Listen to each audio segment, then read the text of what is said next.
got the roots, he let the beats build, bitch. And we never switch.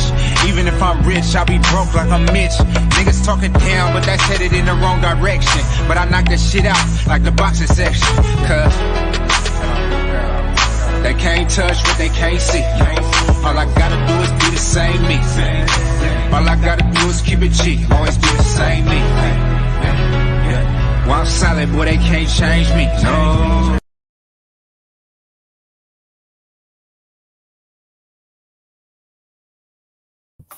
What's going on? What's going on, man? We live from the boxing section, man. What's going on? So today, man, we got a hell of a show planned. It's fight week in MMA. Conor McGregor, Justin Poirier, however you say his name. I'm looking forward to seeing that fight. I'm looking forward to seeing Conor McGregor get down. I want to see how he's going to look. I want to see if he's going to bounce back. Salute. Welcome down, Ram. What's going on, man? What's up with it, man? What's happening? So let me put this link in the chat, man, so you can hop on and shit.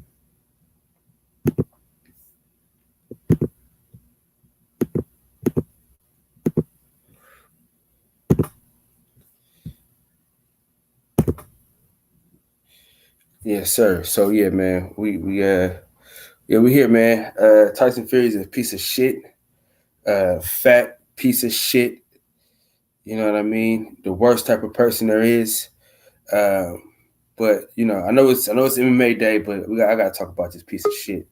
You know what I mean? This guy, he literally wasted everybody's fucking time and money and the fucking energy with this piece of shit ass. We got a new player in the building, man. Welcome down, Ram. What's going on? DJ, what's happening? What up, bro? Nigga, I literally just pulled up to my little late night hike, but I gave you my word. I'll pull up and fuck with you. So here I am, my nigga. You know, I'm a man of my word. For sure. Flying through, man. Shout out to my guy Kyle in the boxing section as always, man. What's going on? How we feeling? Man, feeling good. Listen, I promised myself that I wasn't gonna say something about Tyson Fury, but fuck that. He's a bitch. You know what I'm saying? You know, where the fuck is H Money at? Man. You know what I mean? Man, they've been looking for H Money. Over there. H Money rubbing baby lotion on Tyson Fury back right now, nigga. And bring that nigga on so I can bang on him. I always get down on that nigga. You could tell him I called him a slob ass nigga, all of that. I don't like that nigga. I get down on cuz. Like we set tripping nigga over here when it come to him. Nigga. Yeah, I don't fuck with that nigga at all. In real life, I run him over in my Hellcat. Nigga. No, man. No, fuck that, man. It's just boxing, man. This nigga pull fake guns out online, bro. I don't respect that at all. But before he did that, he banged a hood that he knows nothing about. That nigga said he is motherfucking Jelly Park blood or some dumb shit like that, what nigga, and pulled out a BB gun. Bro, you know how insulting that is to me, nigga. Like, no, we ain't gonna do that, bro. You can't play gangster. I jumped off the porch in 1992, my nigga, when I was 12. You know, I know what that G shit is really like. And ain't that gangster gonna do that. So you a whole bitch to me, and I ain't gonna never respect you until nigga we scratch. Man, H Money done made so many enemies, man. God, I hate that for H, bro. Yeah, but you gotta stand on the shit you say, man. Like I always say. You know, I don't come set tripping on nobody, none of that. You feel me? But if you want to get it going there, nigga, I'm an OG from my neighborhood, bro. You can't do that to me, what nigga? We gonna take it there then. And it's gonna be past the boxing. You come to find out you're not really like that. Like, man, you don't sit your ass down for real, nigga, before you really get yourself hurt, young man. Damn. I don't get it why brothers be like that, man. That shit only worked for 6ix9ine because, you know, them Brooklyn niggas ain't got down on him. Out west, we don't play that shit. Out west, 6ix9ine get ran off. You feel me? That shit worked for 6ix9ine because he the police. Get out on. That's why he told on everybody. Hey, but out here, though, we get down on the police. Do we or do we not? You feel me? Everybody get it out this bitch. You feel me? So that shit work in Brooklyn, but that shit don't work on the west side where I'm from, homie. Don't do Hold on. that shit. There's no need for it. Y'all got police? It's absolutely cool. Hell I no. say I say the y'all police get walked down on out this bitch too out west. Ain't nobody scared of the police out here, bro. must be nice 6ix9ine to being the have police, police out man. here don't mean nothing. Oh, we got hella police, but just niggas do not care. The police get looked at like a gang out here. If you banging, nigga, the gang is the ops. That's how niggas see it out here. Niggas ain't You scared of know the what's cops like crazy? that. See, I'm from Alabama, bro. So you know what's crazy? Ooh, Like, ooh.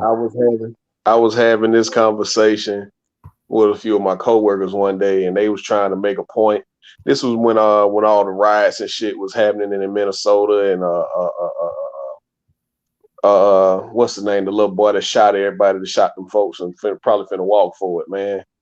They was Oh, trying to make Kyle, a Killer point. Kyle. Yeah, Yeah. He was trying to make a Kyle point. It was like, Rittenhouse. what's yeah, that's him. That's him. They was trying to make a point saying, well, what's the biggest gang in America? I was like, shit, the police. That's the damn They sure. ain't like that at all. It's the truth. Them is the most gangsters motherfuckers. For real. Right. They'll kidnap you Like and throw you in the who done cell, caught more bodies than the police? Think whoop your about it. ass. And they got a code too. Nobody, you got to Ain't be in the nobody army telling to get nothing. more bodies than the police. You know? What's up, JB, man? Hop on the panel, man. The link is in the chat. The original co-host of the boxing section. You know what I'm saying? Shout out to my dog JB. Yeah. But yeah, I I probably see you can got that 700 too, man. Salute to that. You like 702, so you know Yes, sir. 298 more away. We'll be at that thou wow, man. Yes, sir. We're gonna push Shout for you this out to whole Dr. Townsend in the upcoming building. week next week, man. I'm trying to get to Oh, what it. up, player Joe TZ? Hey, what's up, OG? How you feel? Great, man. Just driving, man. Just chilling. Um, That the streets are real light tonight, man. It's just, it's my world. You know what I'm saying? Yes, yeah. sir. Yes, Let me sir. ask How you this, y'all Kyle. doing? Did you see the press conference today Yeah, I with saw that. McGregor and Poirier? Oh man, that fake ass kick, Yeah. man, get the fuck out of here. Oh, McGregor and Dustin Poirier fighting. Oh yeah, Yeah, they they fighting fighting again. Saturday. Oh yeah, I'm gonna check that out. Dustin finna get in Conor old drunk ass. I'm hoping Conor get him, man. I like Conor McGregor a little bit. I think Dustin said something to that effect too. He was like, "See, that come from drinking all that cheap whiskey at 3:30 in the morning." Shit, I think Yeah, out here where I'm from in my neighborhood, we got fighters that fight in the UFC. Dustin be training out here. Like he the real deal. He the goods. He gonna bring it to Connor. Connor better be on his A game and be sober as a gopher. You feel me? Hell yeah. yeah, I, I got Conor. I got Conor in that. Who you got, I don't DJ? think. Hey, Conor ain't hungry anymore, man. He ain't gonna win that fight, man. He looked hungry. He looked hungry today. He looked like the old Conor. But who you got, DJ? I got Dustin, man. I think Connor done had his time. And like Dustin said in the last fight, I think it was in the first round, had like halfway through the first round, Dustin got his timing down. So he knows when Connor throws a jab, like what's coming behind it and how fast he's gonna throw it. Because it's like you said, they fought twice, and he's seen Connor fight so many times, and he wanted to get back. And like Senso just said, I don't think Connor's hungry anymore, man. I think he's fighting because he just likes to fight. Yeah, like to be Because on the he's a stage. fighter. He's a fighter at heart. But I truly believe he's a fighter at heart. But I just think he's had his time, and I think the guys that are in the top 5 now, I don't see him beating them. Like I don't see him beating a Charles Oliveira. I don't see him beating a Justin Gaethje. Now Justin Gaethje will probably be a closer fight for him because Justin Gaethje is one of those. He's another one of those guys who's a natural born fighter. He's gonna come forward and he's gonna wing punches. But his pressure is what gets people, man. He's gonna chop at your legs and he sits down on all his punches. He's not setting anything up. So if you go back and look at that fight with him and Michael the Menace Johnson, or if you go back and look at that fight with him and what was his name? Tony Ferguson. You go back and look at those two fights. Those were just masterclass performances, man. Those were classic Justin Gaethje. And Conor, who likes to utilize that wide stance, he's not gonna. I don't think he's gonna be able to check these leg kicks that Dustin's gonna hit him with, and I don't think he'd check him if Justin Gaethje threw him. So it's gonna take all his pop away from his punches, man. And I don't know. I just think Conor's had his time, and I think guys have figured him out, and he's just not as hungry as he used to be. He was hungry coming up because, you know, if you know anything about his story, like his woman was actually taking care of him. You know, pretty much funding his dream, and so that's why she can get whatever she wants from him now. He cashed out with that Floyd Mayweather fight, and I don't think he's been the same since. Deal too, though. Huh? In that whiskey deal too. Yeah, he just sold that whiskey company. So exactly. 817 Boxing Beat, man. He sold it. It wasn't worth a damn. Hell, I had some. It wasn't good to me. He probably still got some ownership of it, though. Nah, he sold it completely. Dang, he didn't keep no exclusive rights or nothing. That's crazy. Though. He got completely off of it. No, what you seen is old commercials, man. So we won't. He was doing all those sponsorships in these boxing matches, man. Yeah, that proper 12. Yeah, with PBC. Mm-hmm. Yeah, and he's also trying to start his own promotional company, man. Like he started a thing, McGregor Sports and Entertainment. He's got that going. I think he's going to start trying to sponsor fighters. See, that's where he's at. His mind is more business now. You know, he made it. He made it. He did everything. He did everything he wanted to. He said he was going to do before he made $100 million. He spoke it into existence. Got that fight with Floyd. He ain't look back. He just hadn't had that hunger anymore because he had reached the. It was like when Roy Jones won the heavyweight title, and off of John Ruiz, and then he come back down. He taxed his body first of all. Roy Jones did, but at the same time, his desire wasn't there like it used to be. He admitted that. He was like, I shouldn't have came back down because he was like, I had to lose at least 20 pounds of pure muscle to come back down to fight Talbot. Yeah, and I shouldn't have done that, but he caught me, and it is what it is. Yeah. So he ain't really making no excuses. Plus, who want to keep getting punched and kicked in the face forever? You feel me? Like, that's entertaining to us, but yeah, he gonna get out the game quick if you get a big bag. Like, man, let me win a lottery or something. I'm this mobile mechanic shit, and I'm just buying race cars and working on them for myself. You feel me? Right. I think that's where Conor at, and I think that right there, he ain't been training, so he ain't gonna be as fast, and he really wasn't no jiu-jitsu practitioner like that. So we seen that with Khabib, just took him on down there, wrestled him on up. So he ain't got that to fall back on. So, huh? I said Khabib socked him up. I didn't hear you. What'd you say, brother? I said Khabib socked him up. Oh, yeah, he put the hammer jammers on him. Yeah, he put that tip drill on him, but the wrestling is what got him. The wrestling is what made Conor tap. Because you see. What you say? You say he put that? What kind of hammer jammer? The hammer jammers. Yeah, man, them old school hammer jammers. Yeah, them old school ones. Them hoes hurt.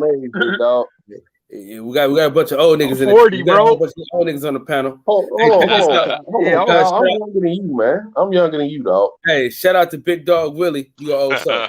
Shout out to Big Dog Willie, man.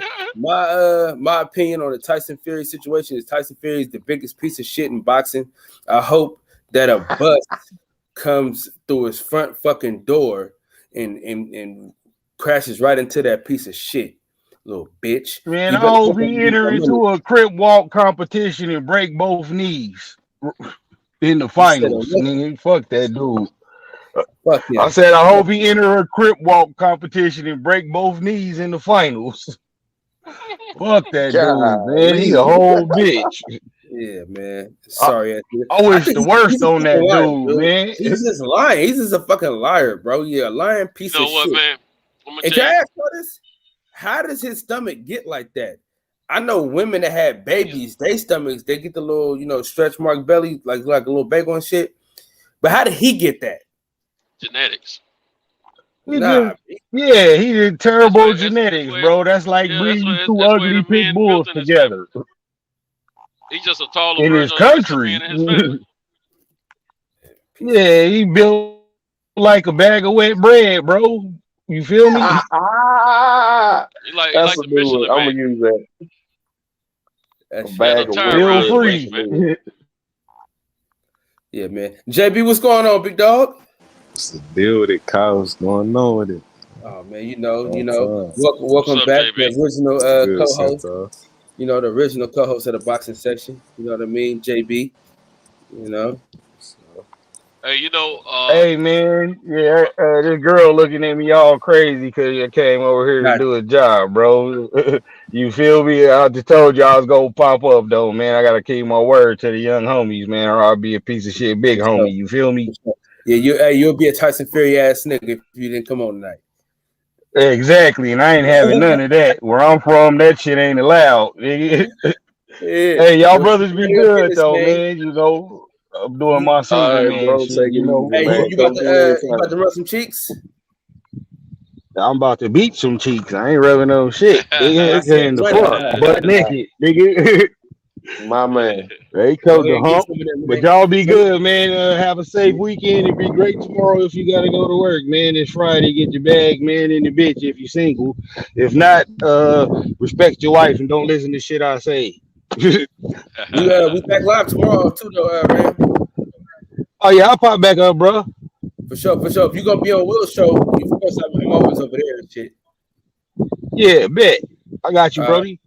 all right, for sure, man. All Have a right, good family. night, Y'all brother. be good, brother. All right, all all right, right. my Great man, night. take care.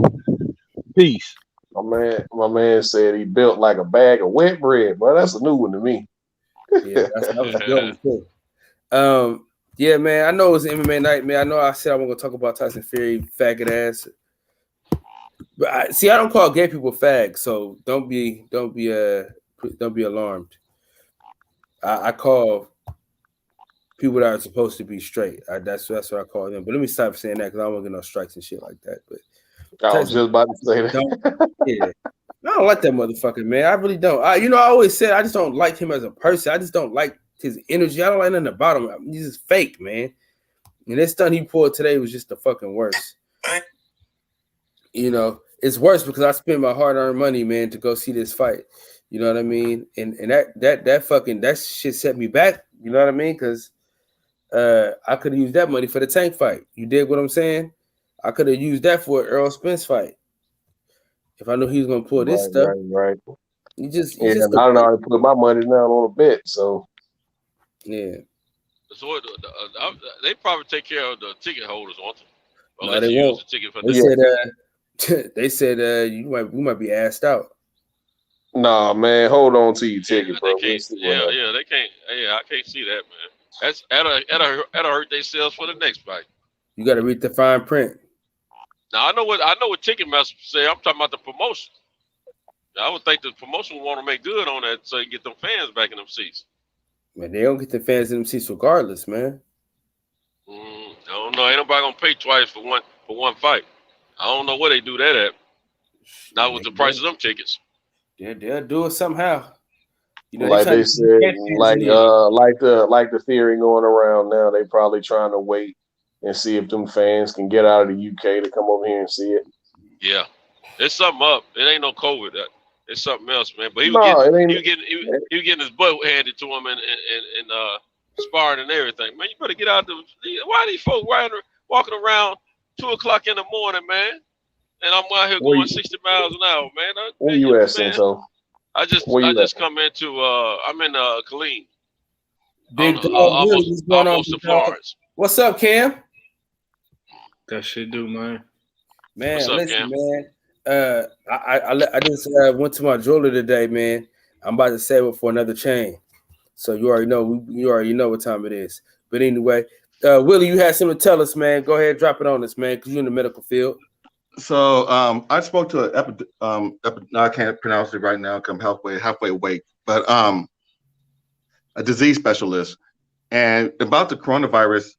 I don't know how many people in this camp has it, but number one is either nobody in the camp was vaccinated, or no one in the camp. It's basically, how many people were in the camp had it, supposedly? Do anybody know? Nah, they ain't released that yet, and I hadn't heard nothing. They full of shit. But I'm gonna say I this.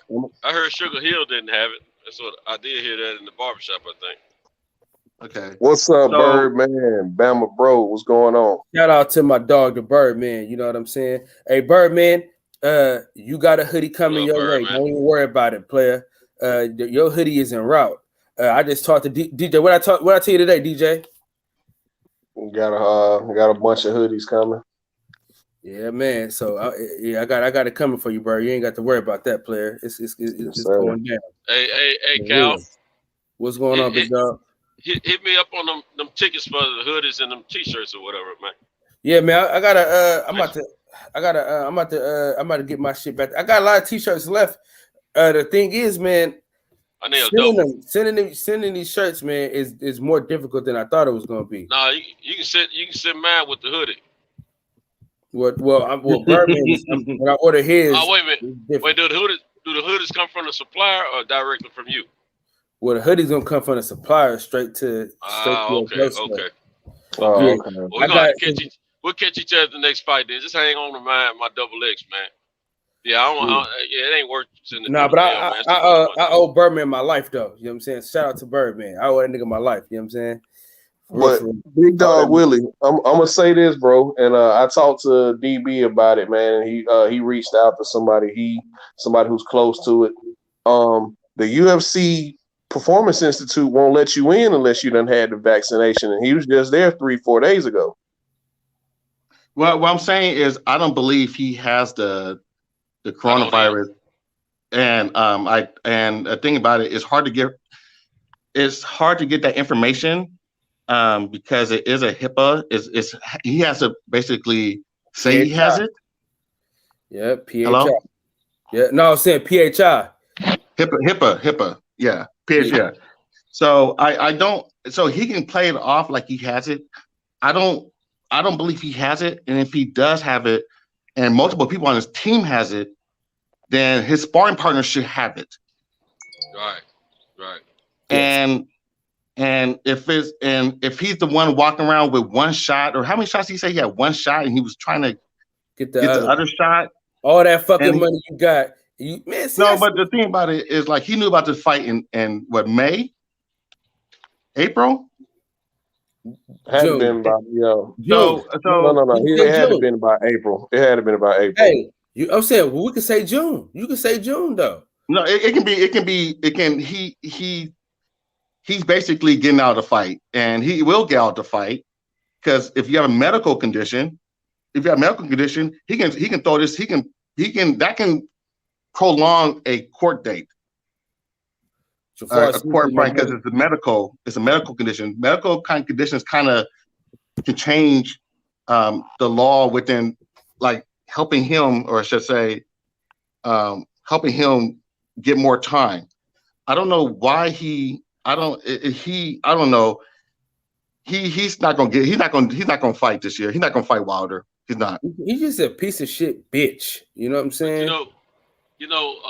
Unfortunately for him, though, Big Dog, I hear what you're saying. Why we gotta respect your medical expertise. I'm not an expert. I had to ask somebody. I know, but you working in the hospitals, though, right? Yeah. Yeah. So I trust what you say, bro. But what I was going to say, though, unfortunately for him, they know a little bit more about this virus now than they did several months ago. So they knowing what a person, depending on what level of degree you have this virus, how it's affecting your body, they'll know what you need to do to take care of yourself. Cinto, my fault. It's the fact that if everybody was vaccinated, or everybody in the camp had, not that many people in that camp who've been vaccinated or had 1 or 2 vaccinations, will all come down with it all at one time. Right. That's the problem with it. That's the problem with his story. It's a breakout in my camp. So everybody in the camp didn't have vaccination. Right. when they was all Doesn't make you supposed to. like. So why would you do that to yourself? And why would you put your team through that? And why would you jeopardize your fight if nobody in your team is vaccinated and you're running around the world? This dude has a pattern, man. You know, of not doing the rematches, and after he wins a title, and then on top of that, I mean, it's documented. And then on top of that, what's the coincidence that another top-ranked fighter who's supposed to have been, doing the right thing, and they supposed to be following protocol, gets the virus a few weeks before the fight? Man, they don't use that TOP program on this one, man. Oh, for sure. You know what? I'm gonna get off real quick, but you know what I think it is? I think he was on that shit, and I think he's been partying too much. He's fat, he's out of shape, and he's on that. Yeah. He's on some shit. You know what? And I think the drug test is gonna come, and he don't want to take that drug test. Right, and he was Andy Ruizing around this joint. Andy was out there kicking it, eating, and was out of shape, but he stepped up as a man and fought the fight. Tyson Fury do more than eating. He do more than eating. Man. He's doing other shit though too. And I think he don't want to get drug tested. Yeah, he probably. I ain't gonna say that. I ain't gonna say what I'm gonna say. Yeah, he a piece of shit. That's all I'm gonna say. He a true piece of shit. That's what I'm gonna say. But you know what though? What they witnessed is a piece of machinery that's operating at the highest optimum level in Wilder. And they got afraid, man, because they know he was already dangerous before. He's coming in this fight with no injuries, man. You go into a fight with a Wilder that's 80% or better, you got problems. You ain't gonna come out there. You ain't coming out of that fight the same. So that's what the problem, my brother. Is. Yeah, I don't know. That's all I got to say. But it's just very. I had to talk to her, and she was like, "This makes no damn sense," and she don't even watch boxing. Just that it was too much going on. Too much going on. I was just around thousands of people a couple of weekends ago in Atlanta, man, for the fight, man. Still ain't. I ain't never had COVID since COVID come into existence. So what's up, Kev? Salute to you, my brother. Crap, man. We know what it is, man. If you get COVID, you for damn sure know it. That's for damn sure. Well, some people, if you're asymptomatic, from what I understand, you might not necessarily feel any of those symptoms that other people feel, from COVID. You may not be sick from it. So, not necessarily, but at the same time, he don't have COVID, man. He has butt whipped. He's been whipped by these sparring partners up in his sparring camp, man. He's out of shape. He's out of shape. Butt handed to him, huh? Yeah. He's out of shape. He's been partying too much. Out of shape. Totally out of shape. And he don't look like he's trimming up. I mean, he said he wanted to be 300 pounds, but I think he said that's an excuse. But the fool look like he's getting bigger and bigger. Every video I see, Then he got this little bit old stronger dude hitting him with body shots, man. He just full of shit, man. He full of shit. Man. He's a piece of shit. The whole. Well, here's the kicker, though. He has until September 15th to fight him. September 15th to 16th to fight him. So what happens if he don't fight him? What happens? He'll be stripped of the belt, and I think Wilder can get some money off of him. Yeah. He'll be in breach of contract. He'll be in breach of contract, and he'll be stripped of the title. And I think he's going to do that. Give the belt up. Yeah, he's a bitch. Well, then see Bob Arum. Well, what's his name? Al Heyman could possibly take Bob Arum to court for all them ticket sales and whatnot, man. Who's gonna be on the hook for all these ticket sales? Because there's gonna be a lot of angry fans if they don't fight. Man, it'd be in their best interest to reimburse these ticket holders, man. It'd be in their best interest, I promise you. Man, understand. Do y'all know how much money they're gonna have to refund?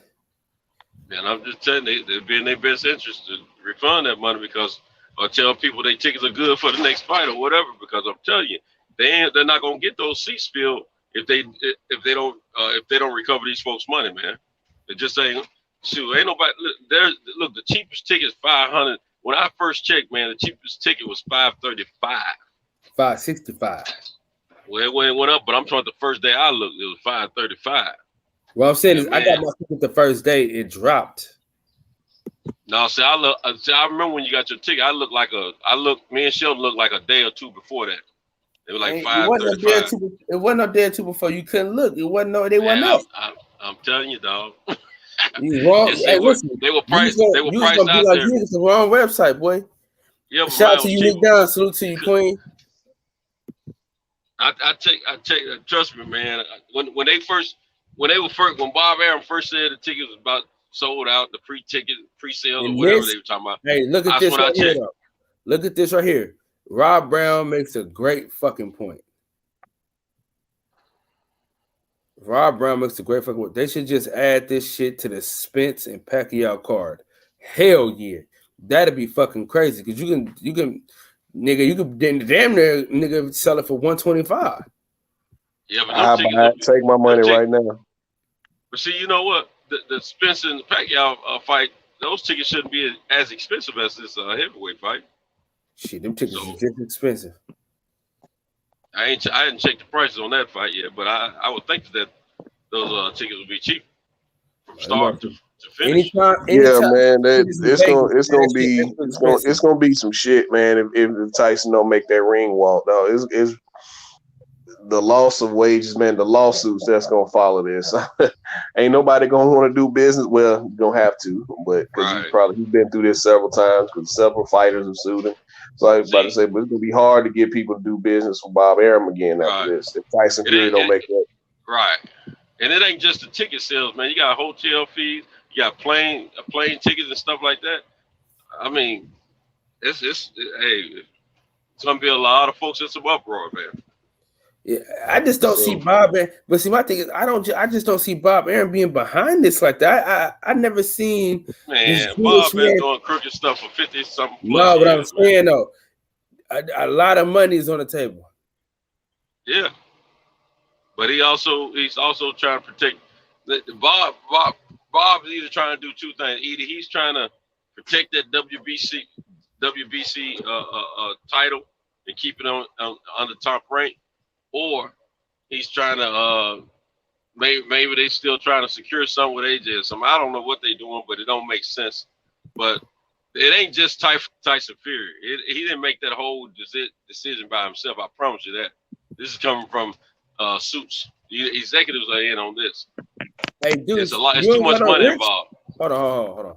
Deuce, you ain't got no wrench. We can't really, we can't be out here. I can't be out here timing out. We can't be out here timing out Deuce. No matter how much bullshit he might spew out, we can't. By the time Deuce out, yeah, we can't be out here. We can't be out here timing Deuce out. Hold up, niggas. Most everybody family up in here.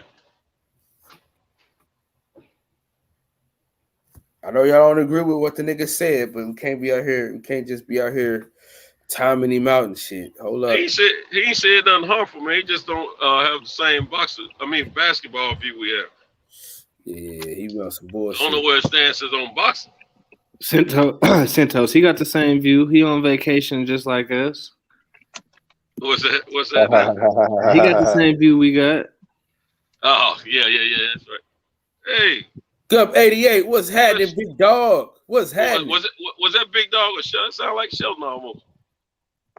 Oh, that was Big Dog. What? You said what now? Man, I'm still a Sheldon old ass, man. I'm kind of. Or was that Cam? Might have been Cam. That was Cam. That was Cam. That was Cam. Okay. Shout out to my dog Eli Zachary. Hey, look, man, Eli, man, appreciate you for staying up all goddamn night. You and Big Tank, Santos old ass was asleep. Man, I just got. I don't want to hear that shit. I just got a feel. No, I didn't go to sleep. What are you talking about, man? I didn't go. I was just, I was driving at night, man. I was asleep. I be sleeping sometimes. When I got up this morning and got up and let people into the panel, you was you know what, down, my boy. I had to drop off and make some phone calls to some of the stores to let them know I was coming late. When I tried to come back, I couldn't get back in. So then other phone calls started coming in, so I had to go and take care of that. Yeah, I laid it down at about 4 a.m. on y'all. Y'all was still doing hella talking. Yeah. No, we was up and at it at it was like 8:30 in the morning, but they was still up and at it. Yeah, I didn't get up. I didn't get off till after 7. Yeah, I laid that shit down. I was tired as hell. Thinking Rob Brown was still going. And cause Tank, you know, I tried to get back in, but I wasn't able to get in. Then the phone calls started coming in, so I just stayed out. Yeah, man. I mean, Tyson Fury is just a piece of fucking shit. That's why I called you earlier to talk about that shit, man. How? Yeah, man, that nigga's a bitch. And we was just talking about getting geared up and going to that shit though, Cam. That's the cold part. Yeah, I know. You know what, man? I'm glad things didn't work out for me now, man. I ain't gonna lie to you, bro. I was telling DJ that, cause man, if I had spent a ticket, see, it'd been different. I was with Southwest or something. I got a little account with them, but man, I was when I was real serious about coming, man, it looked like I was gonna have to fly American Airlines. That's what I be riding. Boy, I be stuck like Chuck every time I fly with them motherfuckers. Yeah. And I was gonna fly one if way. I was to fly, I would never fly American. Boy, they had your ass every goddamn well. You know what? American used to be my joint, man. That's who I used to love to fly with, American, man. And that was used to be dope. See, when they look, US Airways was fucking dope. I don't know what the fuck happened. Shout out to Jay Dixon, man, my motherfucking guy, man, the OG in the building, man. Yeah, dude. He fucked up the summer though for sure. Tyson Fury is the biggest piece of shit. I mean, just straight dog shit, horse shit, fly shit, whatever the worst type of shit is. He's that. Yeah. Oh shoot! Now I'm yawning. DJ, it's coming down on me, bro. Oh, here you go. Here you go with that bullshit, Santos. You an old fucker, man. So we can't have you out here touching COVID, man. Yeah, I got in bed late, man. Oh, that's better be careful, man. But you know what? I didn't go to sleep today, man. When I got in town, man, I caught up with my partner, man. We had breakfast. Then I went and let that, digest a little bit. I went home for a minute. Then I went on to the gym, man. Got a little exercise in. Never did take a nap because I know if I take a nap, it was over. Yeah, man. I'm just pissed off, man. I'm really pissed off. Salute to my dog G Brown, man. What's going down, big dog? You know what I'm saying? Yeah, it's just some bullshit, man. You know what I mean? He's just a fucking loser. Let's give DJ the flow real quick. Eli, after Eli, we're gonna give DJ the flow to talk about this MMA shit. Because all I'm gonna do is have high blood pressure and I'm stressed out. What's up, Eli? Talk to me. What's good, fam? What's good? What's up, Eli? Oh, not too much shit here. Getting ready to take off and hit this road. Go make this move. I figure I'd talk to y'all while I still got about an hour or so. Shit, running with y'all for a minute. Damn Skippy. Yes, sir. Yes, sir. Hey, ask Deuce Times how you feel about them goddamn Clippers right now. Oh man, he ain't saying shit. He ain't doing a panel 6. Listen, we ain't gonna twist tonight, man. Man, I've been seeing Deuce in the chat the last few nights, man. I wasn't gonna even mess with him about that, man. You know what? As a matter of fact, you know how we did TB the other day when we had a whole show dedicated to him? I think we need to have a show dedicated to him and them sorry ass Clippers. Hey, you gotta take his shoestrings first. I wasn't gonna mess with him, man, because he been down. He been down like 4 flat tires, man, for that team, man. So I respect that, man. You gotta respect the nigga that's been down with a sorry ass team that always lets you down. You know I ain't gonna even lie. I ain't even got no basketball team like that, but I'm gonna fuck with Deuce Time real fast. Hey, look, at least y'all in the shit. Hey, I'm fuck with Deuce Time real fast. At least y'all in the shit though, Deuce Time. Hey, that's for the real LA team. They won the finalists. They wouldn't have finally, but that's the real LA team. Clippers still trying to play catch up. Hey, when y'all were going to school, when y'all were going to grade school, here you go. Here you go. Here you go. The Deuce. Yeah, that's Deuce ass. Hey, did y'all have a they like you compete in running events and all that kind of stuff? We used to call it field day. Field day. Yeah, we used to call it field day. Okay. Hey, you know how you get them ribbons first, second, third, fourth place, all that. And a participation ribbon. I don't know if they didn't have one in my school, but for participating, but you got ribbons when you place. Mm-hmm. But this is the only dig I'm gonna give Deuce. I was just wondering what ribbon his team got at field day, man, when for making it as far as they made it. You know what I'm saying? That's why I said participation. hey, Deuce. Now you're gonna have to face this music because them sorry ass cookers didn't show up. Paul George is a fucking bum. You know what I mean? Whenever the game was on the line, you can't count on him. Them dumbass braids and his big ass head. You know what I mean? God damn, Kyle. Damn. Say that was a little bit savage. That a little personal right there, Kyle. Oh, it's personal. Shit. Kyle put some sauce on that one, God. Yeah. Dumbass, big ass braid. God damn. Man, them Kyle, braids you are sound a dumb little as hell, prejudiced. bro. Hey, them braids are dumb as hell, and y'all know it, man. So I think the house nigga came out of you just then, Kyle. He said we can let me in. Hey, Deuce, you coming on the panel, Deuce? Man, Deuce got 4 different profiles up, man. I don't care to the traffic light, man. Stopped on green, man. And now I got a red light with it. Yeah, man. You know. But I'm gonna be honest with y'all, man. Deuce Times is my dog, though. But yeah, say Deuce my dude, bro. That dude keep me rolling, keep me laughing, because he gonna say what the fuck on his mind, regardless, one way or another. It can be left field as hell. It could be wrong. He gonna say that shit. But that motherfucker said Zebo is better than Moses Malone. God damn. Yeah, that shit is fucking insane. Hey, Unique Don said they gave a button for participating.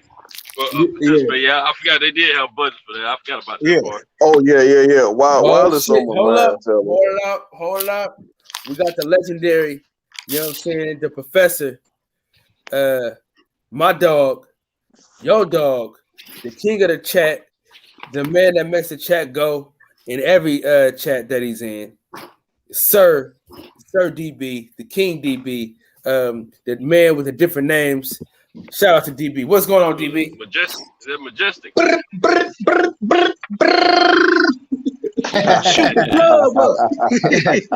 What's cracking, family? Sir Eli Zachary in the building. Shout out to them Texas boys. I see it's Cal. Listen, it's California in the South. It's Cali in the South. I see Tennessee in the building. I see Texas in the building. I see Alabama in the building. Roll Tide. So it's 3 Cali and 3 in the South, man. Shout out to Cali and shout out to the South, man, and all of the brothers and the sisters in the building, man. Birdman, Unique Dom, my brother Kevin Evans. We got 4 in Cali. No, let me see. Me, you, Cam. And we're trying to get Deuce ass. Deuce. Oh, okay, there he is. Yeah, Deuce Hill. Deuce, come on. Shout out to my dog, Big Cletus, man. What's going on? He's coming in. Come on in, Deuce. Hey, real quick, man. Can y'all tell me, because I missed a few things today, man. I was a little busy at work, so I didn't see. But just real quick before we jump into this MMA, can somebody tell me about the spelling bee and also tell me about Bud re-signing with Bob? He didn't re-sign with Bob, did he? That's what I was getting to, man. I heard he re-signed with him because they talking about doing that Josh Taylor fight with Bud in 2022. I don't believe it. So that's more an educated guess right now, but it does sound very educated that he might be actually sign or re-signing. You know, the spelling bee contest, I'm not sure of it. Usually my wife tell me about stuff like that, but I'm not sure the spelling bee contest. Hey, I'm gonna keep it. I'm gonna keep it so gangster with y'all, bro. Man, I can't even tell y'all what I know, but yeah, it's highly unlikely that he signs with that old ass nigga again. He shouldn't. Yeah, man. And like I was saying earlier on Fred's show, bro, if he really re-signs with Bob Arum or has already done it, I need all the Bud fans to come to the floor. and explain this. Hey, Yeah, I heard you call. It's cool. We got love for you. We see you trying to get on. We see you having some technical difficulties. It's all good. But yeah, man. First the Clippers, and now you can't get on. Yeah, man. Pandemic Deuce, man. So, brother DB, did you go back and watch the press conference from today? Yeah, I was doing it while I was at the shop. Shout out to Robert Brown. He said the baby girl's name is the young princess. Her name is Zayla Avant Garde. So shout out to her. I'm not sure where the name is from. Garde. It might be French with the Avant. That sounds French as hell. Yeah, so she might. Oh yeah, that makes sense. They said she was from Louisiana, so that makes sense. Let me get some. I'm about to say that name sounds French as hell. Let me get my Googles on, man. Let's get the Googles, man. Yeah, 13 years old. Hey, DJ, I meant to get back with you on that. When I come into Alabama this early, I come in from 43. You familiar with Highway 43? Mm-mm. Oh man, shout out to her. Hold on. Well, I come into Killeen and Florence. Okay, so yeah, you up there by the Tennessee border. Yeah, coming through. Oh yeah, you up there by Tennessee area. Yeah, that part. DJ. I mean DB. DB a trip. Yeah, you up there. Yeah. Yeah. So right you're not there, super close, but yeah, that little corner up there by Tennessee, Alabama, Mississippi. That little corner up there by Florence. Well, I'm not close to Mississippi that I know of, but I'm coming to Florence, but Alabama and Tennessee, of course. It's like you know what Killeen is? A killing, Alabama. Mm-mm. I don't know if it's pronounced killing or Killeen. No, Killeen is in Texas. It must be killing. Yeah. Killing them softly with I'm trying to think. What else you got? You know what Muscle Shoals is, right? Yeah. Walk on down, Ram, Big Stephen. What up, Ram? Over in that area. Yeah, I know where you at. I'm going through Muscle Shoals now. As a matter of fact, I'm past this Lewis Long or Lewis Ford or whatever they call it. Yeah, Muscle Shoals, Tuscumbia, all that. Yeah. Oh yeah, you out there in the country. Yeah, man, I got big bugs hitting the windshield. You know what I'm saying? Yes, sir. Hey, ain't number tree choppers and rabbit chasers up there. Real quick, we gotta give her a special shout out, dog. This is a black girl that won this shit. Yeah, that's the whole purpose of talking about it, Kyle. Yeah. Oh shit. That's what DB was saying. That's greatness, bro. If That's I'd have known greatness, she was a part of that, man, I'd have watched that shit, man. I got tired of seeing all them Indians. And then, bro, she American black girl, ain't she? Yeah, she from Louisiana. Oh yeah. See, it ain't like usual. Usually it's somebody from India or some other country. Man, I'm excited about this. This is amazing. That need to be celebrated. Man, shout out to DB. See, that's why I said, man, this motherfucking DB, man, fucking legend, the Professor DB, man. Shout out to DB, man. You know what would be clutch if one of them HBCUs offered her a full ride right now? Talk to him, DJ. Talk to him. Oh, this girl wants to nice. be okay.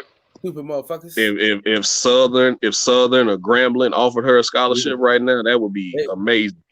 Hey, you know, Shaq's son went to Texas Southern University. Who, Sharif? No, that's interesting. No, the other one. Okay. He signed on at Texas Southern University this year. We needed the older man. I thought Sharif was at LSU. No, Sharif is at UCLA, ain't he? No, he at LSU. Okay, we need him to sign at the black college, nigga. Fuck, you know what I mean? The other son is good, but he ain't the older one. God damn, Kyle. I'm just saying, man. If you gonna send them to the, if you gonna send the son, you know what I'm saying, send them both. You know, don't just send one of them. Send both of them. They got to make their own choices, but at least it was beautiful that Shaquille O'Neal's son did decide to go to HBCU. You know, And to kind of pile on that a little bit, did y'all hear Shaq's flex today? Man, big flex. No, big flex on him. Nah, he was like, "Can you tell me who owns Marilyn Monroe, Elvis, Forever 21, and J.C. Penney?" He does. He does. I was like, big flex, Shaq. Wow. Man. That was crazy, man. Shout out to Shaq, man. I did my hero project on him in high school.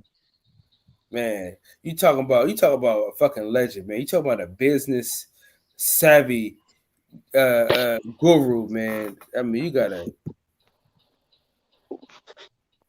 But shout out to Miss Zayla Garday. I'm leaving that up all night. I'm leaving that up, man. I'm leaving that up all night, man. If y'all will, man, let me put something in the air about Shaquille O'Neal, man. I've been wanting to put it in the air for some years, man. Not something positive, man. Okay. Remember when his brother was playing at LSU, right? And he popped on that white dude or whoever it was. He popped on somebody. When he was playing with LSU, his last season with them and his last basketball game with them, I don't know if they were in the tournament when it happened or whatever. But somebody did something to him, and he went off on this kid. He didn't get to beat him down like he wanted to, but he got at this kid, you know, and he got physical. But anyway, his coach at the time at LSU was like, we just probably saw the last game of one of the greatest NCAA basketball players in the history. I don't think he's gonna play again. For college basketball, I think he's going to go professional, and that's exactly what he did. However, at that time, I was serving, you know, my time, and but I was going to school with the public, and I was studying accounting, and I had a business ethics class, and that was this judge in the state of Alabama that was teaching the class. And he's an all right brother, but he assured us that Shaquille O'Neal would never go back to school. I said, I don't believe that, Judge. I said, this kid comes from, you know, his father's military, and I forget what his mom was representing. I forget what she was doing. I said, I think this kid is going to go back to school. I said, plus he said he promised his mom that he would get his education. I said, I think he's going to go back to school. And I said, who's to say he can't get his, you know, complete his education while he's making money? That boy ain't going to, he ain't going to, you know, he just was sure this kid was never going back to school. And next thing you know, he gets his 4-year, and now he has his PhD. I mean, he gets his master's, then he gets his PhD. So if that judge is listening, I can't remember his name now. I've been wanting to tell you, Judge, for years you were wrong. Now you and your handlebar mustache and goatees or whatever. But just wanted, I mean, I've always been great about. I mean, I've always thought a lot of Shaquille, man, for keeping his promise, man. Hey, Shaquille got titles, bro. Doctor, officer, analyst, yes, sir. Hall of Famer. Like, that dude got titles, bro. Yeah, man. And he's a hell of an entrepreneur, man. I mean, he's the ultimate business guy right now, man. I mean, he said, I saw a video that it was an interview he gave a few years ago with somebody, and some wealthy person told him, he said, I'm wealthy, you're rich. He said, but the difference between you and I is my money, I'm going to always pay to make money for my family to come, you know, my kids and their kids and so on and so on. He said, if you keep going the way you're going, he said, this guy told him this early in his career, you keep going the way you're going, when you're done, your money's done. So the guy told him that if he makes X amount of dollars, he needs to put a certain percentage of it up. And, you know, he was saying, put 75% of your money up, spend 25% of it. You know, if you're wealthy enough, you get enough income and revenues coming in, you can afford to do that if you live in the right way. And that's what Shaquille said. Ever since that guy told him that, he said he took his advice, and that's what he's been doing all these years.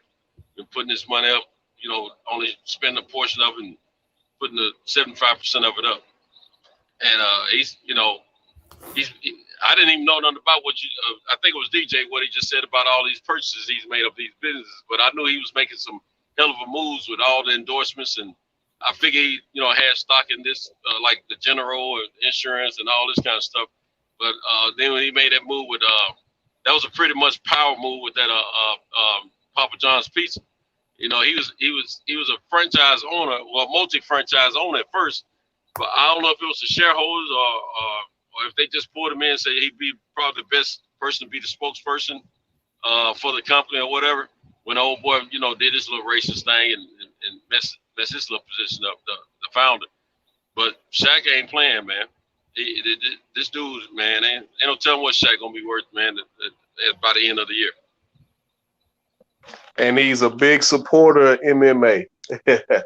Yeah. Hey, and listen, and he really supports black-owned businesses too. Yeah. And he like boxing too now. He's bigger with MMA than boxing, but he likes boxing. He was at Javante's first fight down there in Atlanta. He went to that on the spur of the moment. Somebody, he was sitting on the floor down there ringside. Hey, if y'all want to see some naked women, click that link. Go on with all that, man. Go on with all that, Cal, man. You always mess with me, man. Always mess with me, man. I'm not look, man. Y'all got me the first time, man. Yeah. No, listen. Sometimes topless. Sometimes people say naked, but it's topless. I mean, to some of us, it's the same thing. Topless, naked, whatever. I ain't seen a link of nobody. When I went over there and looked for that link last week, man, when I first heard that, man, I said, man, I don't want to look like a fool, man. Fool, man. Ain't no link. Tinto's gonna hit the link and say, yes, ma'am. No. Hey, ma'am. Hey, man. Ma'am. Hey, man. I'm having nightmares about that. Hey, DJ, when you called me yesterday, man, I had a nightmare about that when we got off the phone, man. I woke up with a cold sweat. Hey, where did you get your ticket from? Fans Perspective, did you get it from what third party? Did you get it from the barbershop? Did you get it from I Am Ill Will? Who else? The UGC. Where did you get your ticket from? Did you get it? Or you just, came to the ticket master? You know what I'm saying? But salute to you for subscribing, man. Appreciate it. Man, you a fucking freak, Santos. You need to get your shit together, man. Man, look at when you get old, man. You'll hear that bullshit. You'll be thinking too, man. You want to see everything. See, when you get older, man, you don't have as many days left, so you want to see everything you can put in your memory bank. Hey, y'all, Deuce Times got tired of trying, huh? Yeah, no, yeah, man. I got tired of nigga trying too. Shit. Hey, I was finna fuck with him too. Look, I was fucking with everybody this morning. I had my little Lakers hat on and shit here. I threw another one on today. I said I was gonna fuck with Deuce Time because shit, they can't seem to win shit. They ain't the real LA team. Yeah, for sure. Hey, shout out to Fans Perspective in the chat, man. Shout out to my brother Brandon Washington too, man. And joined in, man. Let's get some of this combat sport in, man. There was a press. Let me address this though, real quick though. Yes, sir. Possum meat with the squirrel gravy. You know what I'm saying? With the squirrel gravy. If you ain't subscribed to I Am Ill Will, get your ass over there, man. Subscribe to I Am Ill Will. Get you some of that possum meat and some of that squirrel gravy. Shout out to DB, man. Go ahead. You and DJ can take over the whole entire panel. We just here. You know what I mean? Yeah, man. Listen, this is big for some people. For me, this is another fight card. It is a pretty good fight card. Of course, whenever they put Conor McGregor on the marquee, they're going to make sure that it's not a failure. So they will do everything in their power to stack the card, to put as many quality fights or big names or a combination of both on that fight card to make sure that it's big enough so that people are MMA fans all around from high and low, east and west, near and far, are all interested in something that's on there. And also, too, Conor McGregor has that. DB, excuse me. I'm sorry. I gotta address this. My bad, bro. I'm sorry. H Money, your boy has been exposed. All right. you got to come on a panel and you need to tell us what's going on with your boy.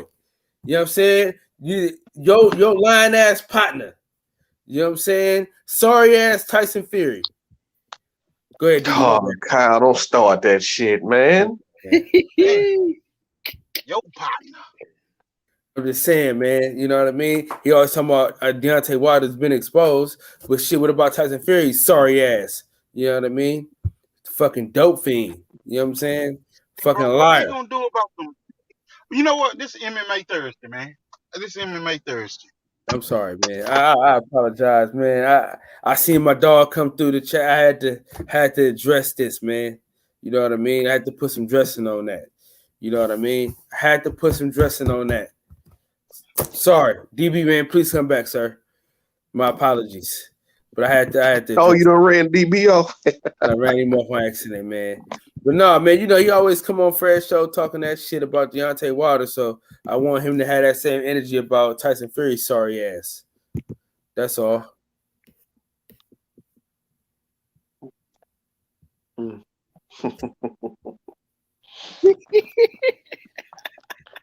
All right, fellas, this is the big weekend here. Conor McGregor makes his return to the ring against Dustin Poirier for the third fight between these two. And like I was saying earlier, I don't know who all was here and who called it or whatever. I just think Conor McGregor's had his time, and I think Dustin Poirier has his number. Now, the first fight with them 7 years ago, that's when I believe it was 7 years ago, 6-7 years ago. And as we all know, Conor McGregor, that was his first big step up fight. And he stopped Dustin Poirier. It was a weird punch that kind of caught him behind the head, but at the same time, the ref said it was behind the ear. It was one of them punches where it catch you in the soft spot and kind of knock off your equilibrium. And the fight was over within 2 minutes, I want to say. But we all know what happened when he came back in the second fight. Dustin Poirier stopped him. And I think we'll get more of the same from the second fight this Saturday. We spoke about it earlier, how I don't think Conor McGregor has the same hunger. Now, he might want some get back because he got embarrassed. Just like I don't know what this thing is with him and Khabib. I've heard some interviews with him and him talking about Khabib, and Khabib is retired and he's peacefully retired and he has no interest in fighting Conor McGregor again. But yet he took time to shit on Khabib's resume. I didn't really listen to it. I just saw the headlines of the I just saw the headlines of the interview. So yeah. But my pick is Dustin Poirier, possibly by first round TKO. I just don't think Conor McGregor has it anymore. He should just focus on the business side of things and what he has going. He really doesn't have the fight anymore, especially after that Floyd fight. What we got right now? I got a question. Yes, sir. With that being said, Conor McGregor himself is the brand, so it's not a question of would he be a superstar still, but would he even be a relevant fight in the UFC if he loses this fight again? It'll be hard because I think this will be 3 out of 4. I don't think Conor's one of, if you really want to count that Cowboy fight. I mean, I don't, because that wasn't at his weight class. But you know, we're talking about the same Cowboy Cerrone, who I think's lost 5 in a row.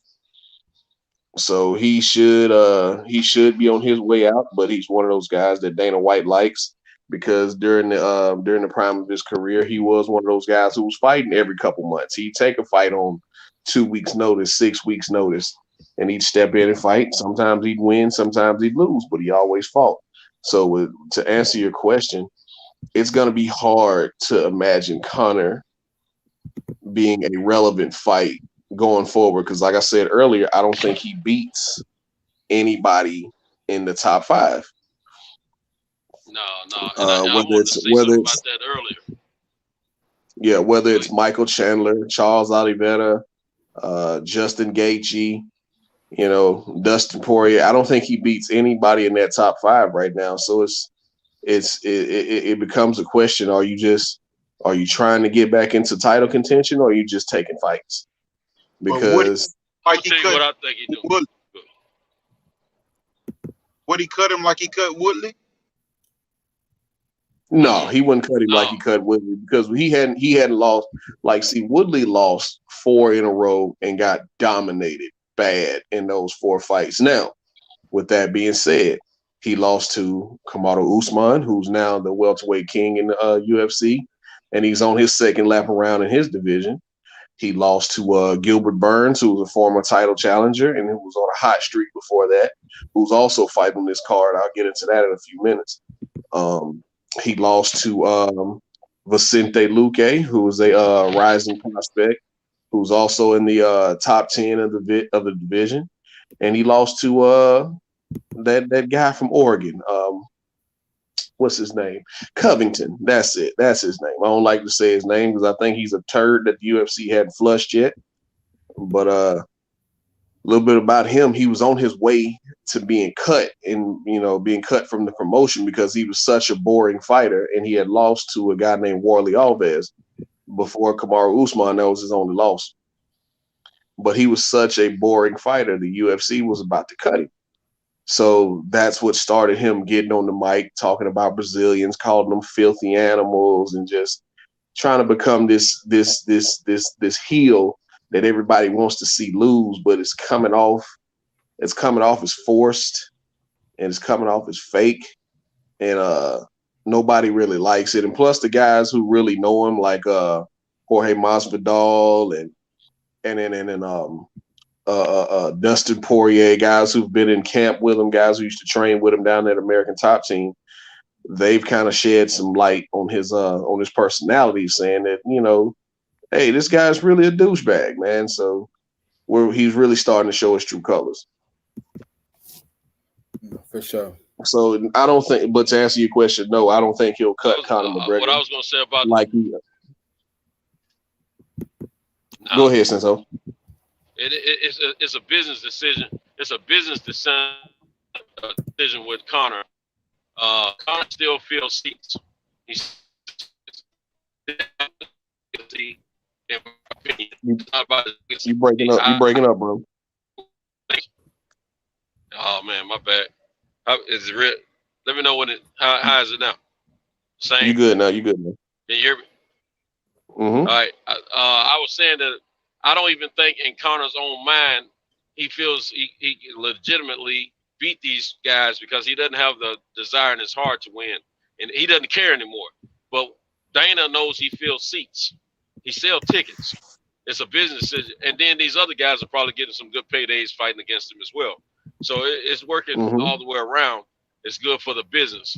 And I think that's all it is, a business decision, keeping him available for fights and stuff like that. Because he's caring about his business outside of the cage, in my opinion. And I think that's what it's all about. Well, earlier when we were talking about this, I didn't get to elaborate on that part. I meant to, but I think that's what it's all about. His heart is not there in desiring whether or not he wins or loses. He just likes the fact that he can still get in there and fight a little bit, be competitive, but at the same time, he knows he's not going to beat these elite fighters.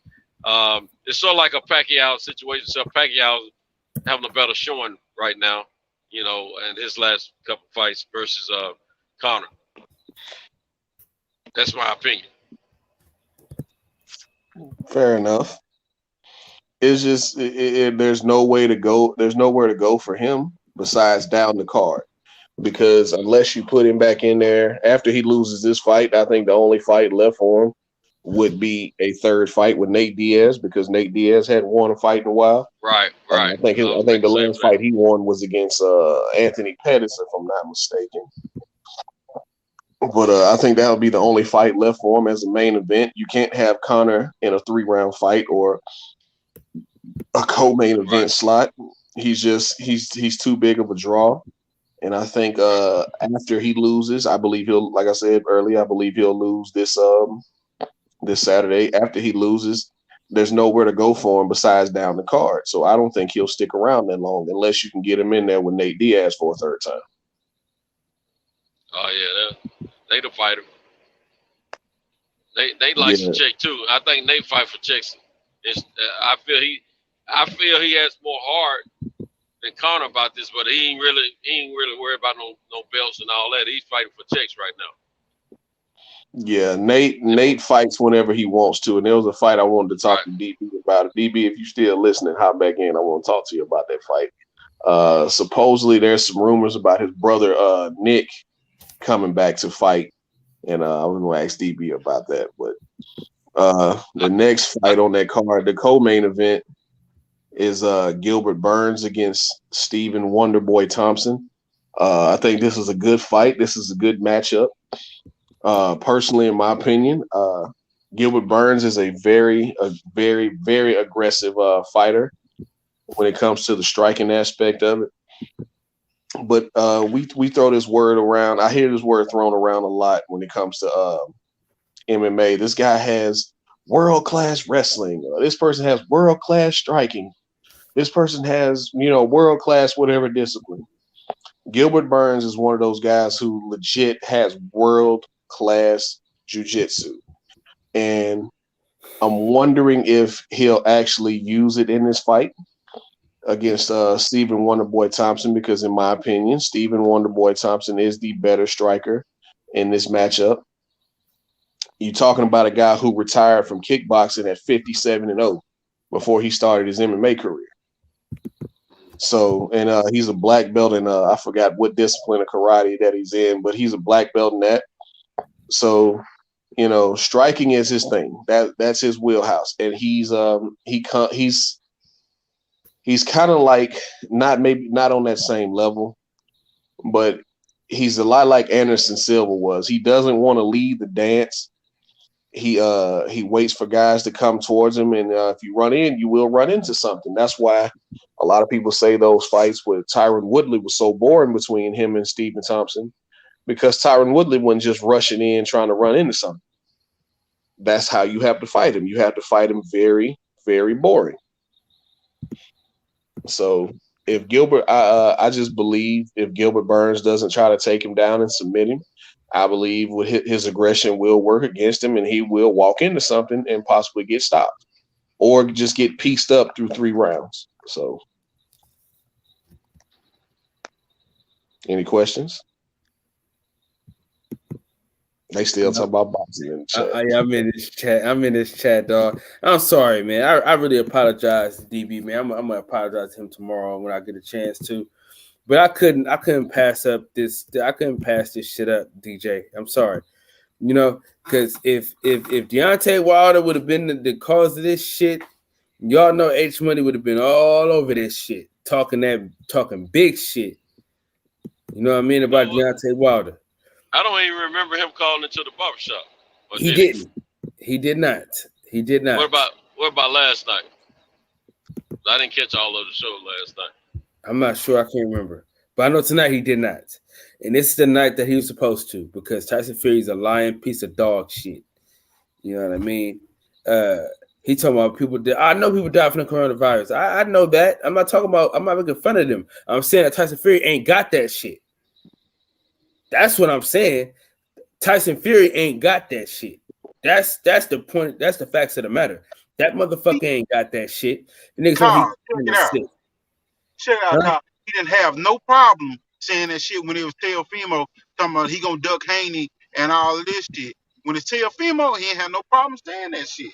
But now that it's fucking Fury, and that's what he been riding, he got a problem saying that shit. Like, bruh, call it square all the way down the middle. Yeah, that's what I want to know. That's why I'm sorry. I'm sorry I pissed DB off, man, because I cut him off like 3 times. I know Fred always doing that shit to him, but you know what I mean. I just couldn't pass that shit up, dog. I couldn't pass it up. And he never addressed what I said. He did the Tyson Fury shit where he never said what I said.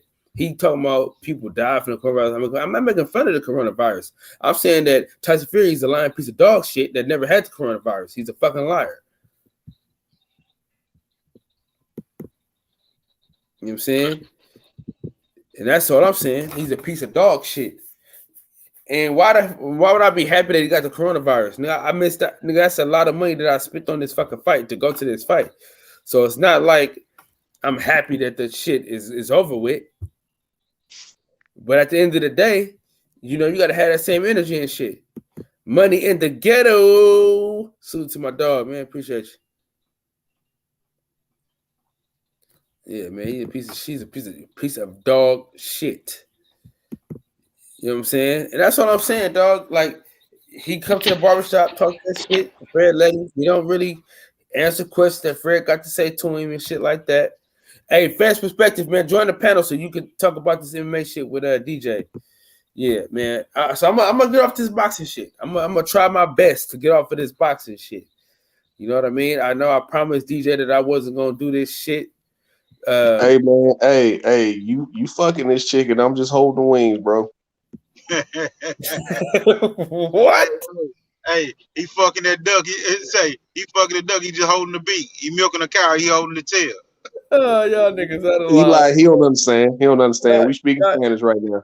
Hey, y'all some damn bumpkins, man. That's what it is. You just country dumb. That's all it is. Oh man, hey, that's a good one, man. I like them two lines though. But I'm gonna tell y'all niggas this though. Tyson Fury is the biggest piece of dog shit. You know what I mean? Hold these fucking wings. Hold these fucking wings, DJ, and hold this beak, Eli, cause fuck him. You know what I'm saying? Piece of shit. Can't stand then he gonna look like Ricky Hatton. I'm not doing this shit with y'all tonight. Hey, man. Hey, listen. I wanna see if the person that Ricky Hatton was getting spanked up by got it. Look, we going further and further down this rabbit hole. Hey, Eli, I'm just standing at the edge, just looking down, waiting for you motherfuckers to come back up. I ain't going down the rabbit hole. Hey, who you got out of that fight though? Just let me go to the car real quick, man, and get and you know, handle this. You know, piece of fucking dog shit.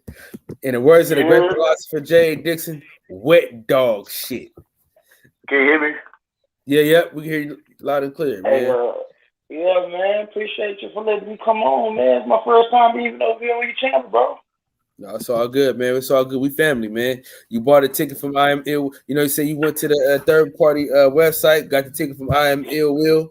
You know what I'm saying? Man. You know that son bitch was over there scalping tickets. Had to get me one. They was on sale today. You know. Sure. I'm gonna tell you like this though. I love boxing, but I love fighting. Period, bro. Like MMA, boxing, all that shit. You understand what I'm saying? So when it comes to that fighting shit, I'm gonna talk it with the best of them. I don't care who it is, because it's all opinion based anyway. You feel what I'm saying? So you know, opinion based wrapped around facts. Does that make sense? No, for sure. But you know what ain't opinion based? What's good? Tyson Fury is the biggest piece of dog shit around boxing. You know what I'm saying? Hey, I want you to clip that. I want you to clip that up there with Santos jacking offline the other night. we gonna count how many times Kyle say that tonight. Man, I'm gonna tell you I like that. Santos for sure said about 20 times for sure. I'm one of the few people who don't see it. I don't see it. When Tyson Fury fight, they be talking about all super skilled and shit. I don't see that shit. I see a motherfucker that's a foot taller than everybody who lean back on the ropes. That's what I see. Oh, Hercules. If you let Otto Wilder soft body built ass give you hell, I'm just gonna leave it at that. Yeah. So, West said he want to talk to MMA shit. Hey, I'm gonna tell you like this: Conor McNuggets ain't nothing but that's a payday right there. Dustin is what you call a prime MMA fighter who take the game seriously. If you look at his before pictures and his after pictures, it's the opposite of Conor. Conor look like a dope fiend now compared to his before pictures. Dustin used to look like he used to eat snow cones all goddamn day. Now that motherfucker built like a goddamn titan. He finna take this motherfucker out again. Goddamn. And if you watch the press conference, Conor can talk with the best of them. He can sell with the best of them. It's the reason why that motherfucker made $175 million in 2 years, some shit like that, because he go sell the fight. You should have went and fought somebody else before you took this dangerous man. Y'all see what he did to Dan Hooker? Dan Hooker like 6'1", legit whole weight class bigger than him. Beat that man ass. Conor ain't gonna stand a chance. He's gonna take his leg out again. Everybody keep on see Conor. His ring IQ is not that well, bro. Like, if you watch him fight, he win a lot of his fights off intimidation. He get in there, come on, hit me, and they scared of that motherfucker.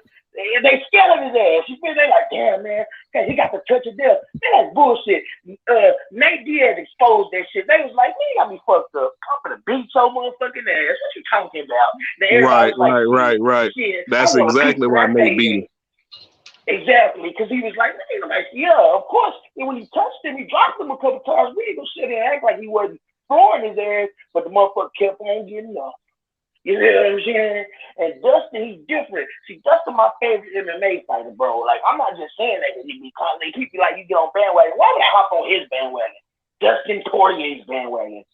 No. He just exposed this nigga. If he have a rematch with Khabib, he gonna take his motherfucking ass out too. I said what I see. God damn it, because he reached his prime. He fought them motherfuckers when he went in his prime. You feel me? His little stretch, he can take out like 5 current or former champions in a row, bro. Like Eddie Alvarez, who Dan Hooker was on the rise. He's gonna get a title shot, kick that shit out, stop that. Yeah, he caught Dan Hooker talking shit too. He was like, "Yeah, I'm gonna beat Dustin Poirier, then I'm gonna go for my title shot." Bro, and after Dustin beat him, Dustin walked over to his corner. He was like, "Hey, don't count it. Don't count your eggs. Don't count your eggs." I'm telling you, bro. Dan Hooker was one of the people who's on the rise too. I was like, man, I know about him, bro. He was on some Darren Triller type shit, like. Man, he big as shit for this division. He go there. No, but then my boy went out there. Bang, bang, bang. You feel what I'm saying? Like, bro, it's gonna be a good fight. But Conor ain't got no cardio. Conor got to take this man out in the first round. If it go past anything into the third, his ass out of there. Like, he gonna get stopped if we go into the fourth. Cause that is a 5-round fight. Yeah, it's a main event, so it's a 5-round fight. Yeah, like no. I don't even think Conor ever went into the 5th round before. Like, he either stop you or get tapped or get stopped. I don't think he ever won off points before. I know he had. He won that second fight. He won that second fight with Nate. Now I think he lost that fight, but he won that by majority decision against Nate in that second fight. He went 5 rounds with him, but if you go back and watch that fight. In the 4th round, Conor literally turned his back and ran from Nate during that fight because Nate was coming. Nate was, Nate does his thing, man. He just comes forward. He's not gonna quit. He's not gonna give you his hand at any time in that fight and say, "Get me out of here."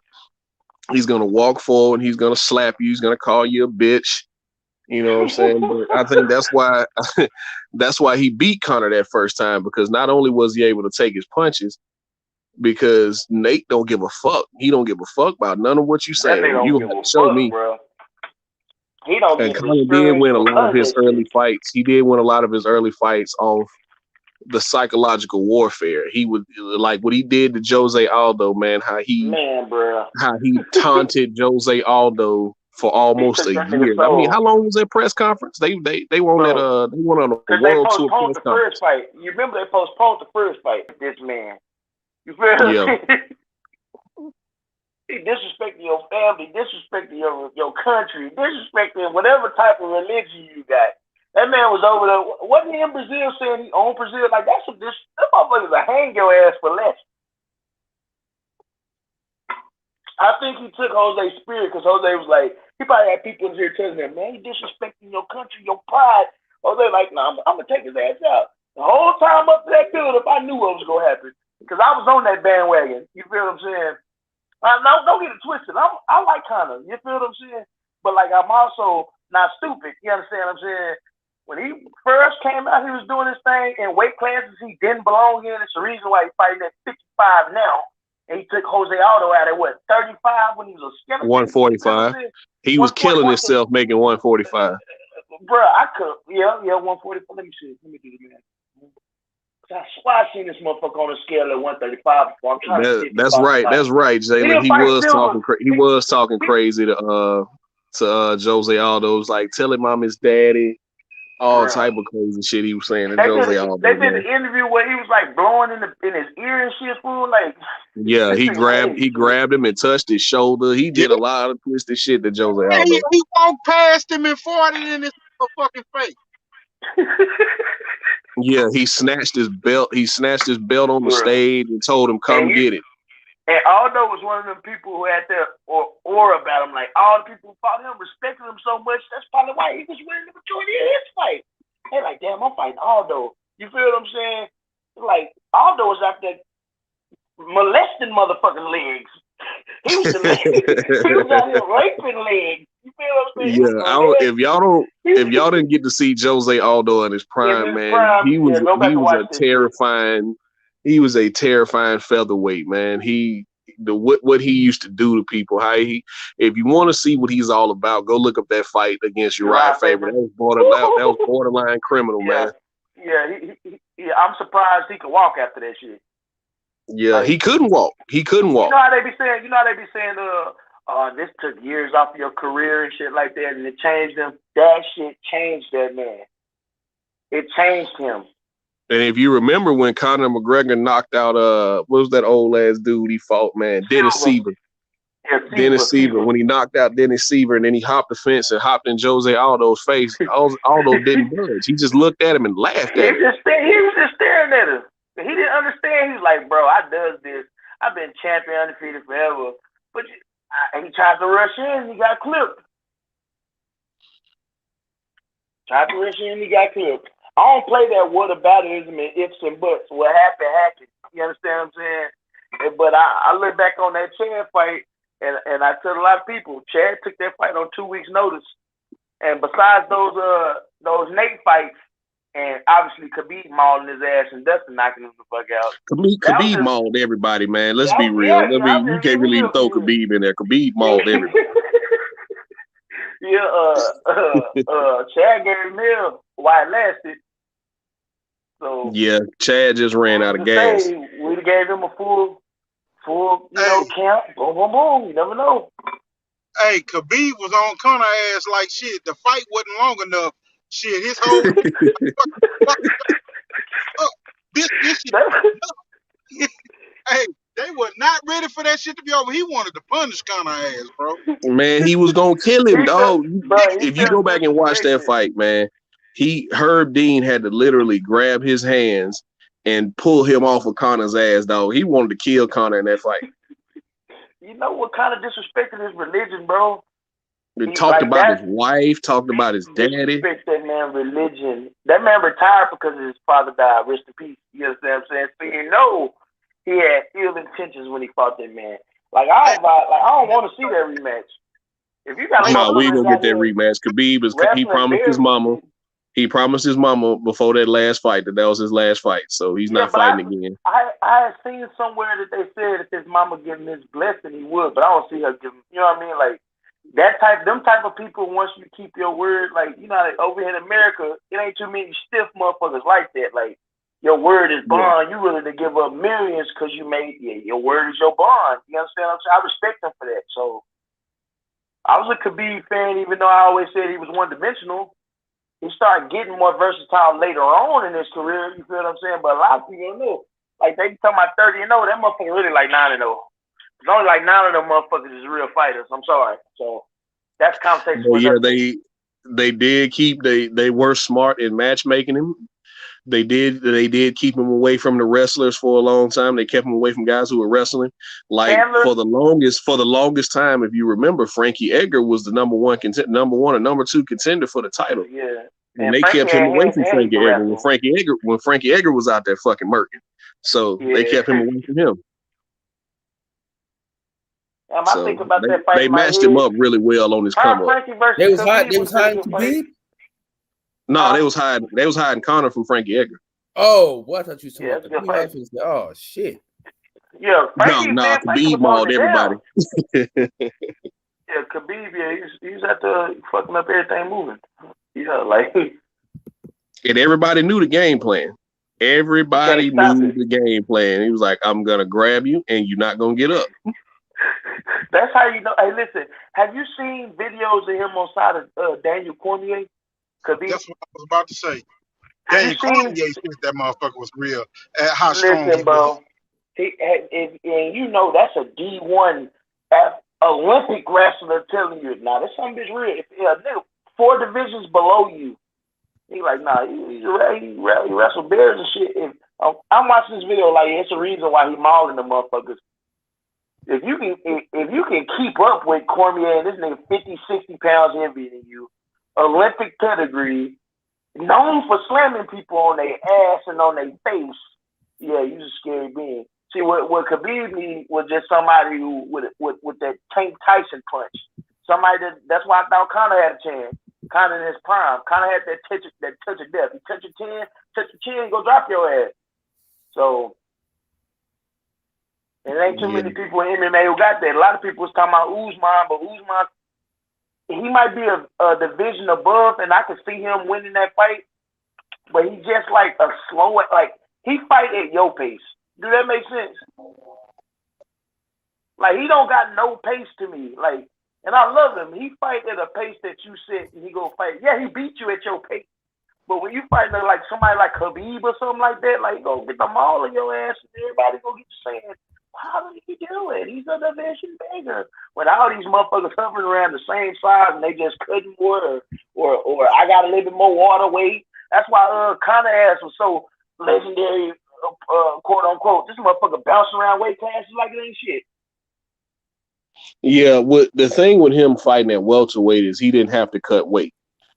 So everybody tried to make it seem like, you know, when he fought Nate the first time, Nate was just so much. Nate was just so much. They try to make it seem like Nate was just so much bigger than him and everything, but really all they did was not cut weight. Because Nate is naturally about 190, I want to say, and Conor's naturally around 175, 180. So and all they did was just not cut weight. Garbage man. He's not even like, you know what I mean? He don't up there and false. Like, I know the looks can be deceiving, and I ain't finna get on that gay shit, talking about how people's bodies looking, all this shit. But man, Nate Diaz, bro, the dude. I love Nate. I love his style, bro. But imagine if that motherfucker. Well, I can't even say that because he's a cardio freak. So you can't even say that. Yeah, him and his brother participate in triathlons and stuff when they not competing. So as much weed as they smoke, man, they in great shape, bro. Bro, I'm smoking weed right now. I ain't gonna lie to you. I'm smoking out the ball. My man. Yeah, man, I put my badge out, man. I ran that, bro. How did Dustin Poirier become your favorite fighter? You got to tell us this. I'm gonna tell you how. I'm one of them people who be on YouTube a lot, bro. You feel what I'm saying? Like, I like watching documentaries, and when I see a fighter or something, right? Like, YouTube their name, Dustin. You feel what I'm saying? And you know, little fighter documentaries. Go back and watch these fights. But I'm gonna tell you what really sucked me into him, right? I used to like it. Pause on that. What really got me into him, right, is when you brought up Eddie Alvarez, right?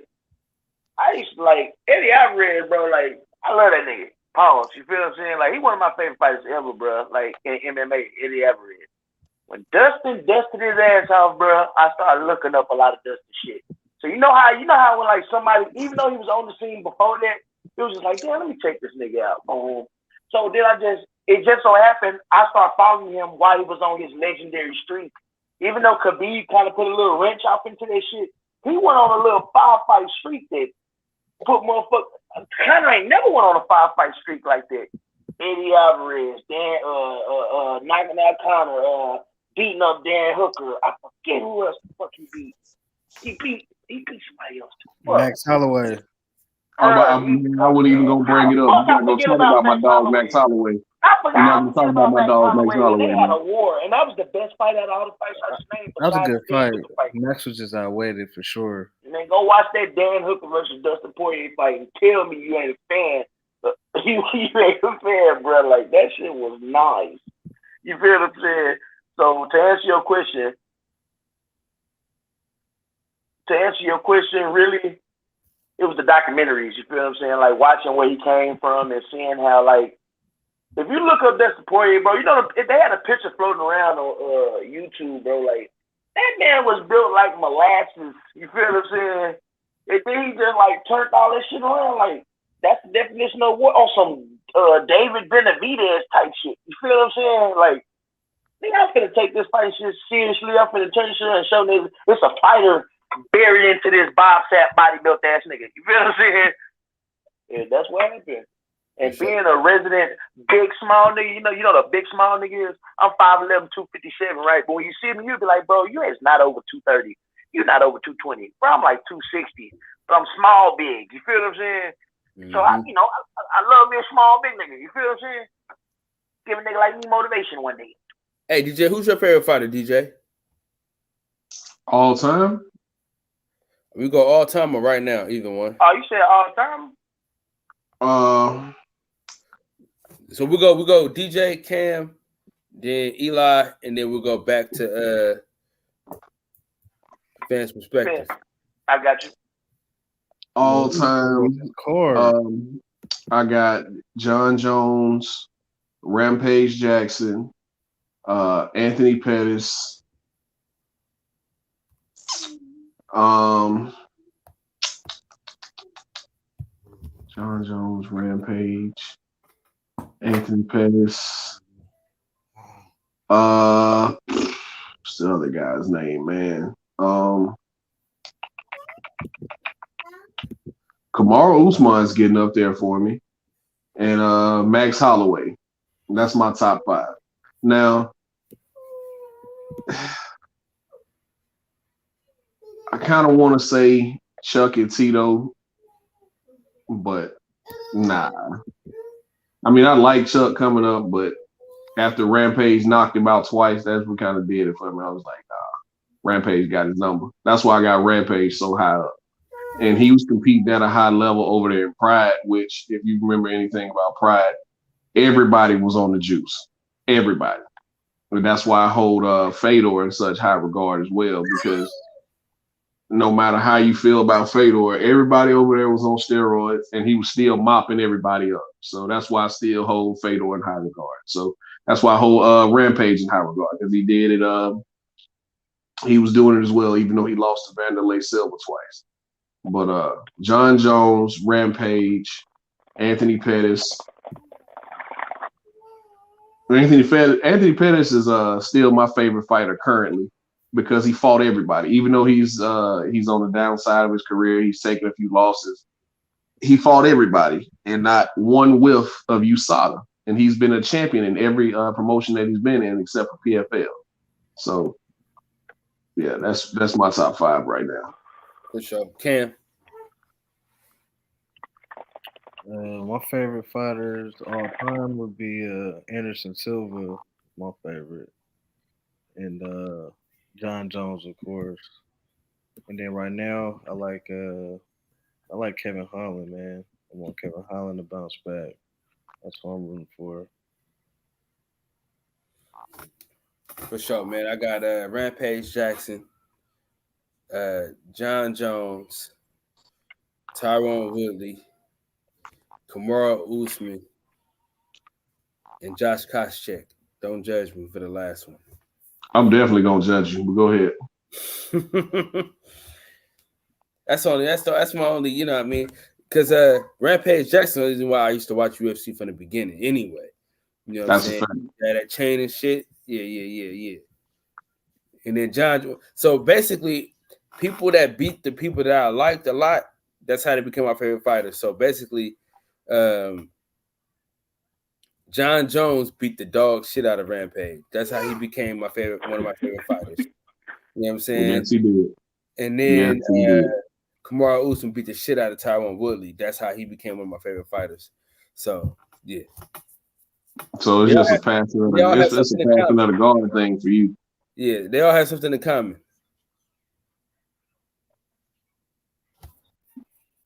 Hey, for me, I seem like all of us got one or two in common. For me, it's Rampage, John Jones, Anderson Silva, GSP, and I've been watching Sean O'Malley here lately and taking a real liking to him. I like Max Holloway too. and I like little Minnie Mouse. I don't feel like he got a legitimate shot. Damn, Minnie I Mouse? didn't have to forget about him. Mighty Mouse. That's what you're talking about. Mighty Mouse. Yeah, Mighty Mouse.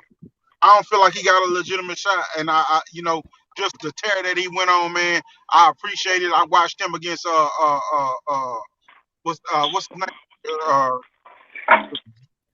Cejudo. Cejudo. Yeah. I watched them against him against them, and we was in a bar, and man, that shit was like fuck.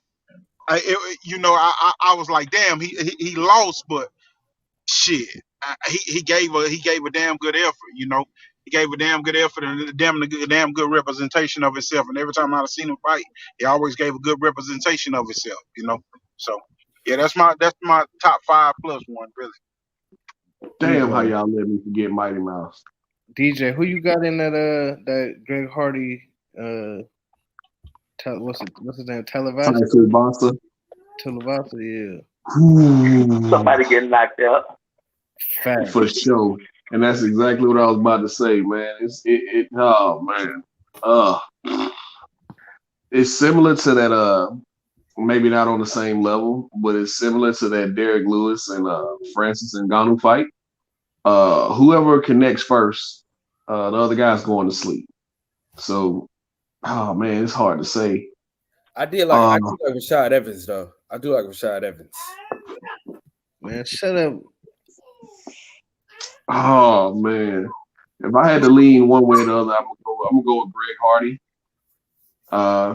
Just because he's a black guy, but these guys are similar in stature and similar in power. Now, then I think they got around the same amount of fights. I have to look that up. I think they got the same amount of fights, pretty much. So I'm gonna go with Greg Hardy in that fight, but I don't see this fight going past the second round. Yeah. Hey, that damn Derek Lewis, bro, that motherfucker is a walking soundbite, bro. I swear to God. Motherfucker, hey, he said, man, my fat to ass got to get on the treadmill. Yeah, I was trying not to shit on myself. I was like, crazy than a Derek, why did you take your shorts off, Derek? My balls was hot. Yeah, he hilarious, bro. I like that dude. Yeah. And see, that's why I'm disappointed that Francis and Derek fight is not happening next, because I'd love to see Dana White put that belt around Derek's not scared of that motherfucker. Huh? Derek's not scared of that nigga. You think he could beat Francis? He already beat him before.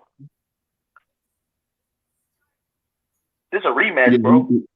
Yeah, that's a rematch. Now that fight was an ugly fight because Francis was coming off of that Stipe loss. And Derek Lewis, when Francis was just gun shy, he really didn't want to throw nothing because he was worried about gassing out, I'm guessing. But he was coming off of that Stipe loss, and Derek had a severe back injury that he was trying to fight through, and so he really didn't throw that much. So it was a uneventful fight. I'm not gonna say boring. It was just uneventful. It was one of the fights somebody was expecting somebody to get knocked out, which, same thing in this fight. But it was just very, very uneventful because neither guy was willing to engage for different reasons. When they were scared to hit each other. Yeah. So, but to answer your question, I'm rooting for Greg Hardy in this fight because he lost his last fight, and I think Tai Tuivasa won his last fight. So I'm looking for Greg Hardy to rebound, man, and come back and get a big win. This would be a big win for him because I think Tai Tuivasa is still ranked in the heavyweight division, if I'm not mistaken. So this would be a big win for him, man. Yeah, that'd be a real good win for him. Who do y'all got? Pitbull or what's cuz name? DJ? AJ McKee. AJ McKee.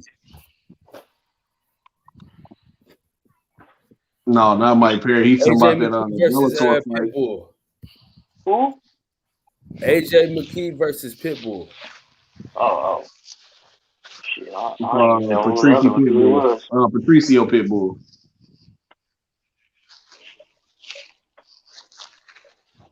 I'm rooting for AJ McKee in that fight. I've said several times that AJ McKee is part of that next generation, that new breed of fighter that trained MMA from the time he started. He didn't come up in one particular discipline that I know of. I think he should have started training everything at once. But at the same time, this is Pitbull we talking about here. So, and I've said this before, Pitbull is one of those guys, it doesn't matter what promotion he's in. He's going to be in the top 5 and he's going to compete. And if he doesn't compete, he's going to hold the belt at some point. And not hold the belt, he's going to compete. So this is going to be a tough fight to call, but man, I'm rooting for AJ McKee. I'll put it like that. Hello? Yeah. Dude. Can y'all hear me? Finally, man. Finally. Yeah, finally a real nigga up in this motherfucker, man. Let me keep it real with all the homies, man. Like, y'all niggas over here glowing and happy because the Clippers lost. Like, what part of the game is that? Like, what part of the game is that? Hey, we just needed your reaction. We had to fuck with you, dude. You know we had to fuck with you. Oh, I know y'all out there in Dallas holding a couple of bad feelings because Kawhi put y'all on a couple of years. Y'all really gonna hate me. I'm a Spurs fan. Oh yeah, see that's hey Deuce, take some of this real quick.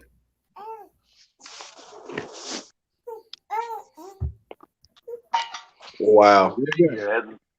As the resident irrelevant basketball fan on the panel, I have nothing to say. My team in purgatory right now.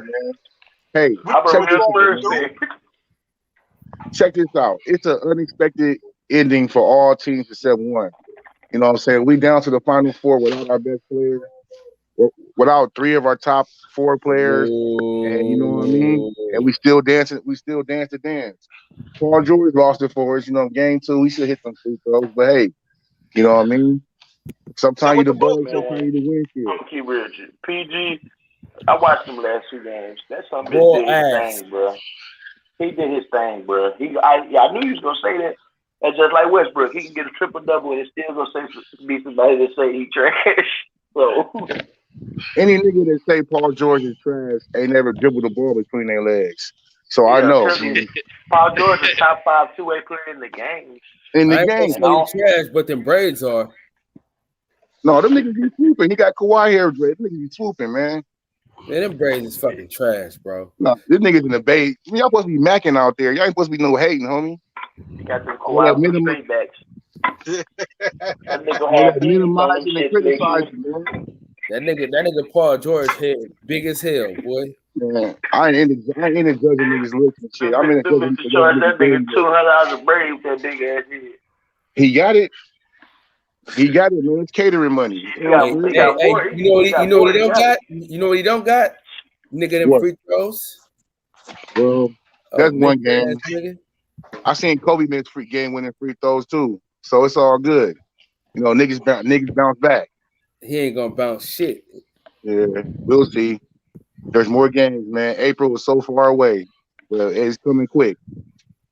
It's coming quick, man. Y'all niggas can't hate on the Clippers, bro. We did our thing this year without our best player. Oh, y'all didn't really do shit though. What? I mean, y'all really didn't do shit though. Y'all hid from y'all lost games, so y'all didn't have to play the Lakers. False. Ooh. You know what I'm saying? False. I think the Clippers would have swept the Lakers. Man, in the last 10 years, Lakers only won like 3 games from us, bro. What the fuck are these niggas talking about? I think the Clippers would have beat the Lakers, bro. Just like with her AD, bro. They was gonna pack everything on LeBron, and they was gonna go crazy. He could have carried him against them weak ass Clippers. He don't believe that nigga drunk. That nigga don't believe that shit. LeBron if there's any Lakers fans on the panel, y'all know damn well y'all trying to trade Kyle Kuzma for a pack of jelly beans and some Boosie juice. I like Kyle Kuzma, man. I think it's a fair shake. I think they doing it. Hold on, Kyle. Is it because the nigga light skinned and his name Kyle that you like him? Because it can't be nothing about his game that you like. Say it again, bro. Is it because he light skinned and his name Kyle that you like him, or I mean, I don't understand because it can't be nothing about his game. Say the worst player in the NBA getting 10+ shots a game. I think what I finished. I can't say that. Shout out to light skinned his name Kyle, man. You know what I'm saying? I can never turn my back on any nigga named Kyle that's light skinned. Okay, at least you honest about it. Hey, listen, y'all know, listen, man. If y'all don't know, I'm a biased motherfucker. I don't care about none of that extra shit. I'm biased as hell. I ain't gonna lie, I'm biased too. I'm biased as hell, dog. I'll let y'all biased. You know what I'm saying? We all got biases. I'm just gonna be willing to tell you that I'm biased. You know what I'm saying? I'm biased enough to tell you that against the Clippers are absolutely trash, and I'm glad they lost. That's crazy. That's crazy to me, man. How can a nigga not like Jerry West? How can you go against Jerry West? Because he went against the Lakers. That's how. The Lakers kicked him out. He didn't go against he ain't supposed to be the logo. Fuck you talking. He don't need to be the logo no more. That weak ass crossover.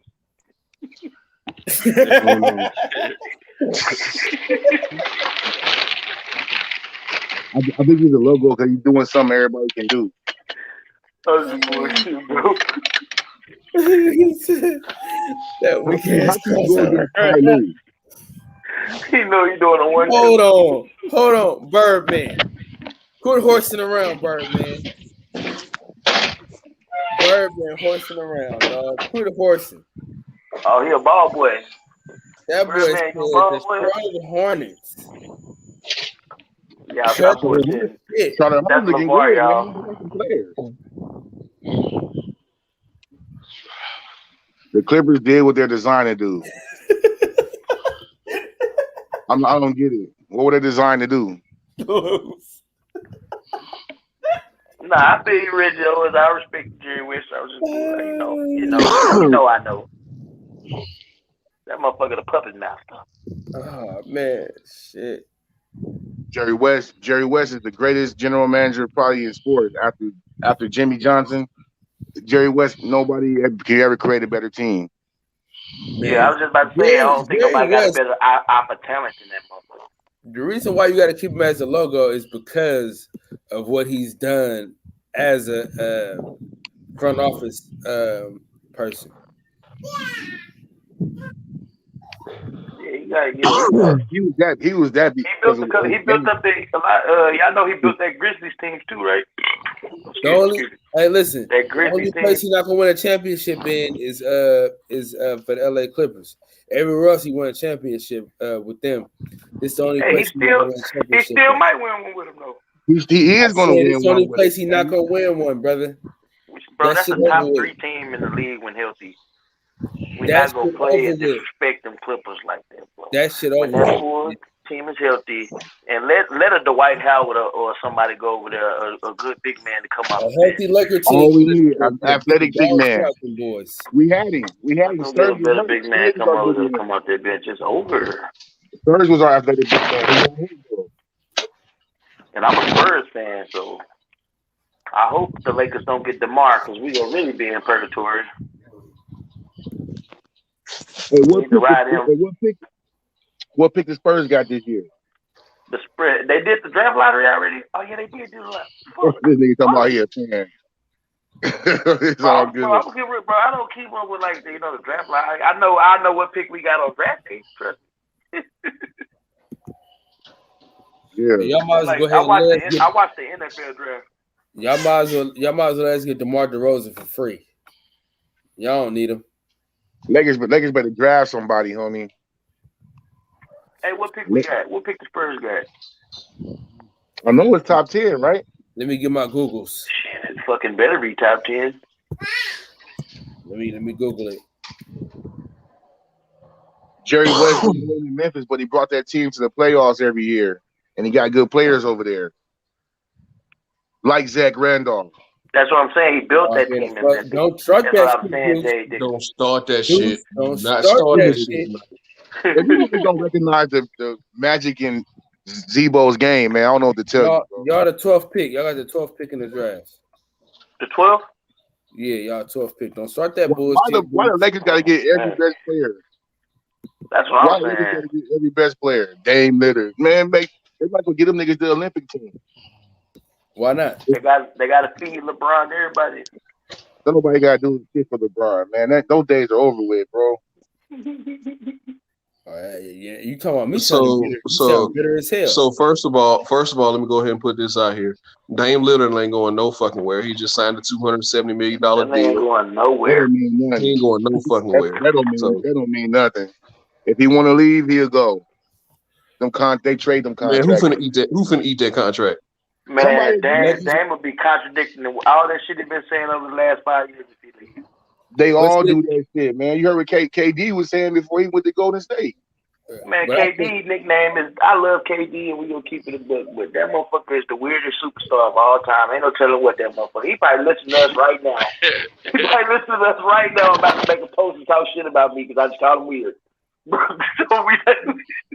I don't see nothing wrong with it, man. Call it out. I think Portland should trade Dame to a championship team just because they're not gonna get one. Yeah, out of respect.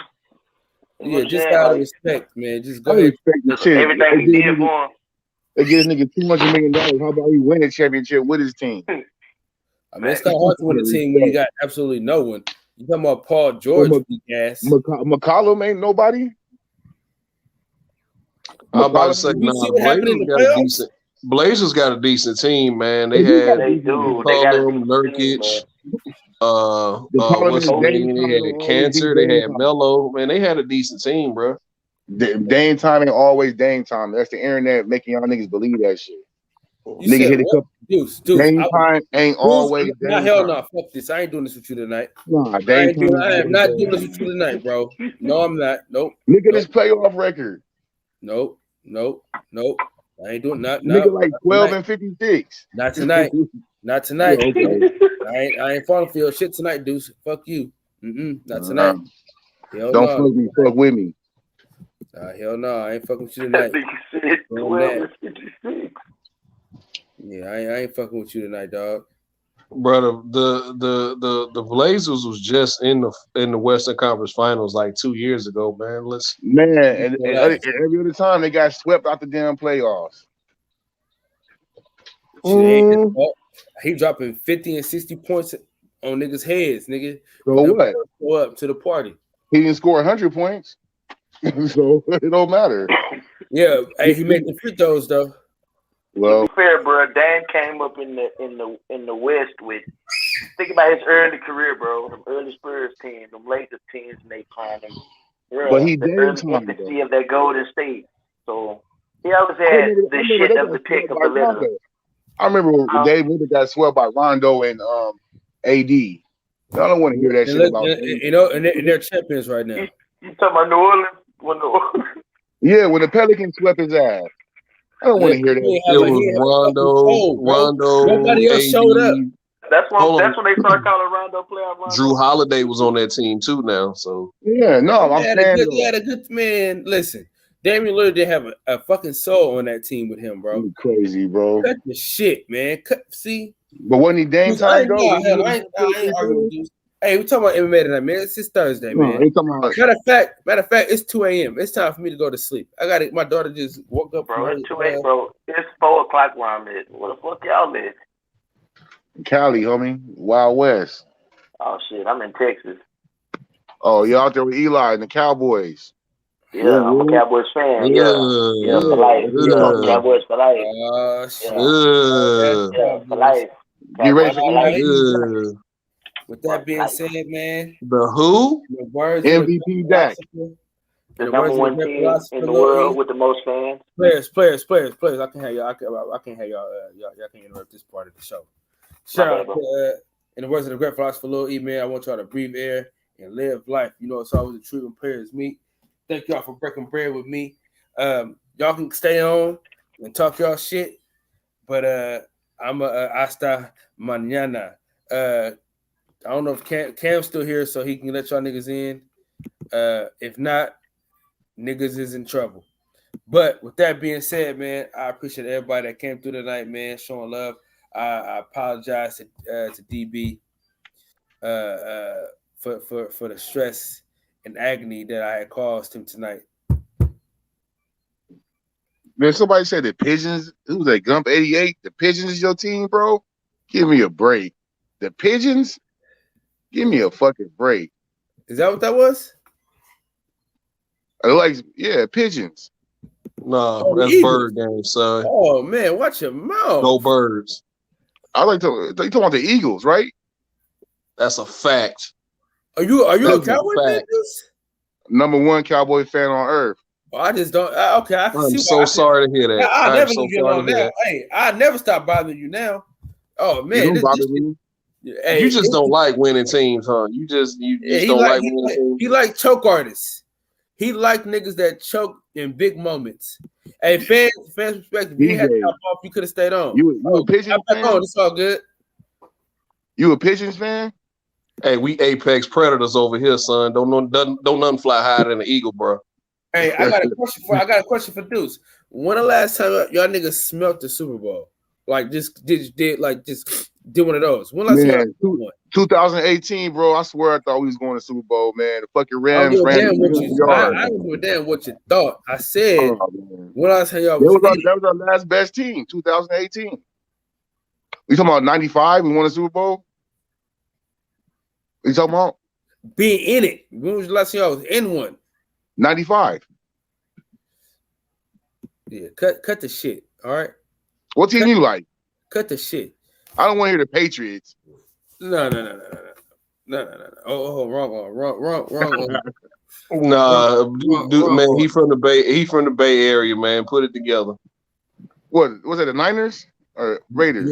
You already know, nigga. 49ers on deck, nigga. I like Coach Shanahan, so I can't really talk shit about the Niners. Oh, good. I don't like the Cowboys. Fuck y'all. Fuck with us. Who just hopped up? Who just dropping off like flies and shit? Yeah, everybody leaving now. All right, everybody leave. The party's over. My internet started working again. I don't know what's up. Hey, as soon as your internet started working, everybody else's internet started fucking up. Well, that's what I do. Come through like a cyclone. Tear everything down. Yeah, Ted. I mean, y'all got a nice stadium. I give you that. But besides that, the team that's in it ain't worth a fuck. But hey, you don't like Dak. You don't like Zeke. You don't like Tyron Smith. You don't like Zach Martin. Fuck Zeke. Hey, let me tell you about Ezekiel Elliott. Sorry ass, bro. He cost me my fucking fantasy league last year with his sorry ass. Wait a minute, bro. Sorry, motherfucker. What about the backup? What about the backup semi-pro offensive lineman we had out there? Yeah, here we go. I don't even want to hear that shit. I don't want to hear it. I don't want to hear no excuses. I don't want to hear no excuses about no offensive line. I don't even want to hear it. Bro, y'all didn't lose as many people we did. Y'all just lost Lane Johnson. All right, yes. Okay, now we doing it. All right, so I'm out of here. See, here that bullshit go. All right, y'all. A good night, but y'all niggas can stay on and talk bullshit. Yeah, here we go. What's up? I love Pigeons fans. Philadelphia got the worst place ever want to live. The Bagels, the motherfucking Pigeons, the weak ass Phillies. You go to Philadelphia, I might smoke a nigga out there. Homie talking shit to me. I'm not from Philadelphia, so you ain't offending me. The niggas in Philadelphia is ignorant in the motherfucker, bro. All them crazy ass white boys and shit throwing batteries at niggas. Man, I've been broke a nigga neck out there.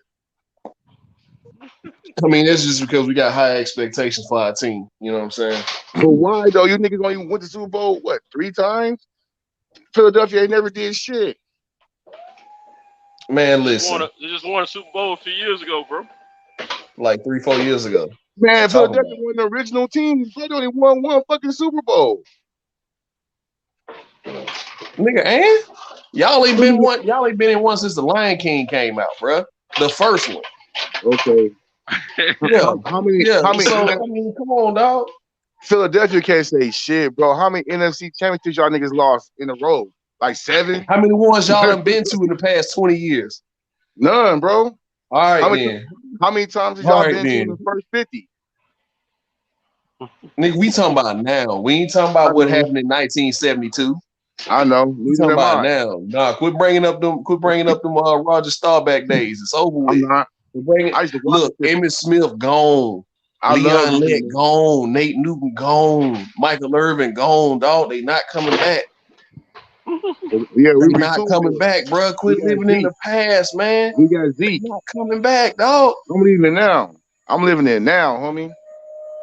Yeah, Dak throw for 5,000 yards every year, but y'all still be 8-8. Put it together. Make it make sense. Nah, Dak missed 12 games last year. He didn't throw for 5,000 last year. What happened the year before? It was Jason Garrett's fault, right? It was Rob Marinelli's fault. That crazy ass. It was Rob Marinelli's fault. Got it. Yeah, it was. Got it. How you niggas fired the coach 2 years after he won the Super Bowl? Give me a fucking break. Don't talk about fucking Philly. How you niggas get rid of Deshaun Jackson and bring him back when he's 40? How you niggas give that was Chip Kelly. That was Chip Kelly. Trust me, I wanted to fight Chip Kelly after that. How you niggas give a quarterback? Yeah, hold on. Let me address that real quick. Because I wanted to fight Chip Kelly when he came in cutting everybody. Remember, he traded LaShawn McCoy for a bag of nickels. Yeah. He screwed that whole team up, man. Man, he fucked that whole team up, dog. That was a playoff and Super Bowl contingent team. He screwed up big time. He fucked that whole team up to make that all Pac-12 team that he was trying to create out there. Well, them niggas wasn't no motherfucking Super Bowl team. That was a fantasy football team. They was cool to look at, but they wasn't doing shit. Right. Yeah, I'm gonna tell you what. I really miss Tony Romo. I miss Tony Romo. That sorry son bitch was gonna throw you 3 picks a game. All you had to do was catch him. Got way better stats than fucking Donovan McNabb. Give me a break, bro. Especially giving the game away at playoff time. And both of them the same. Both of them do the same shit. But the thing about I'm sorry. How many NFC championships he go to? How many Super Bowls he go to? McNabb was the one. He had. I think it was one. I was asking about Romo. How many Super Bowls did he go to? I don't remember him going in. He didn't. Oh, okay. I thought my memory was failing me. He didn't. You don't get. It don't matter if you go. It only matters if you win. Oh, okay. Got it. It only matters if you win. It doesn't matter if you go. Well, it depends on your complexion. Because your complexion could secure you a hell of a career after football, even though you lost all the big ones. Somebody lost every big game he was in. I miss Tony Romo. I really do. McNabb did too, so you can't say nothing. Okay, sure he did. McNabb did too. Shoot, Campbell was done with McNabb as soon as he finished the NFL. I just pulled up the schedule. I just pulled up the schedule for this year. Y'all finna get boat race game 1. You think we got something for Tom Brady's ass? Yeah, right. Yeah, right. Bro, who y'all defense is trash. Bro, we retooled the whole defense. Nigga, what are you talking about? Your defense garbage. We retooled garbage. Your defense garbage. I don't give a damn y'all brought in Dan Quinn. Dan Quinn's calling. Listen, Dan Quinn's calling card was defense, and they were still giving up 40 points a game in Atlanta. 8 new starters, man. 8 new starters. Maybe you think that's a good thing? You think that's a good thing? Yes, I do. You have punk ass defensive linemen getting pushed on the floor, all that shit. All them niggas is gone, bro. We got niggas out here ready to hunt. Okay. We beat y'all. Ask me this. Is Trayvon? And listen, I'm an Alabama fan. Is Trayvon Diggs still one of these starting corners? Yes, he is. All right, man. Thought so. And they ain't running no bullshit ass cover man zone where motherfuckers don't even know the plays and shit. He getting ran by because he don't know what play it was. You see when they slow the shit down for him, how many interceptions he got, how many breakups he got. Don't play with him, nigga. Cowboys every year, bro. Our season come down to the last game every year. Well, I'm gonna tell you. Come down to the last game last year. Yes, it did. Yes, it did come down to the last game last year. We had action with a 4th string quarterback, 9 different offensive linemen. Andy Dalton was back. Don't do that. Andy Dalton was back, bro. I'm gonna tell you what I remember. Like 5 games. What are you talking about? We playing with bullshit out there. And Andy Dalton was playing like a bitch last year. So we really gonna talk about injuries when we had Carson Wentz out there throwing the practice squad guys. We really gonna talk about injuries. Tom Brady throw any receiver they fucking grab. Oh, okay, I got you. But last time I checked, Michael Gallup was still out there, CeeDee Lamb was still out there, and Amari Cooper was still out there, and Zeke was still out there. Right? Offensive line. Oh, okay. That shit don't mean nothing, bro. You can have Jerry Rice. Okay, got it. Chad Johnson, anybody out there, bro. If you don't have no O line, see what I'm talking about. You don't know football. You have no O line, you can't do shit on offense. I'm saying I don't want to hear shit about your O line when we had 12 different offensive line combinations. We only had one starter finish the season last year. Stop it. You got one. Stop it. We had one starter finish the season last year, and that was Jason Wilson. The center and the right tackle. Everybody else was replaceable anyway. We had 4 hogs in the front every year. And we lost our guys. And y'all was still 8-8. No, couldn't get out the divisional round. Stop it. Spent all that money on the offensive line. Still couldn't get out the second round. All the Stop niggas it, man. all pros. They're all pros. They was all pros, and you still couldn't get out the second round. Because our defense, bro. I told you about that. God. Yeah, it's always something. It's always something, ain't it? Ain't it? It's always something for everybody. Y'all spend all that money. Y'all spend all that money on offense, and your defense garbage. What about Fletcher Cox? Fletcher Cox is out there all year.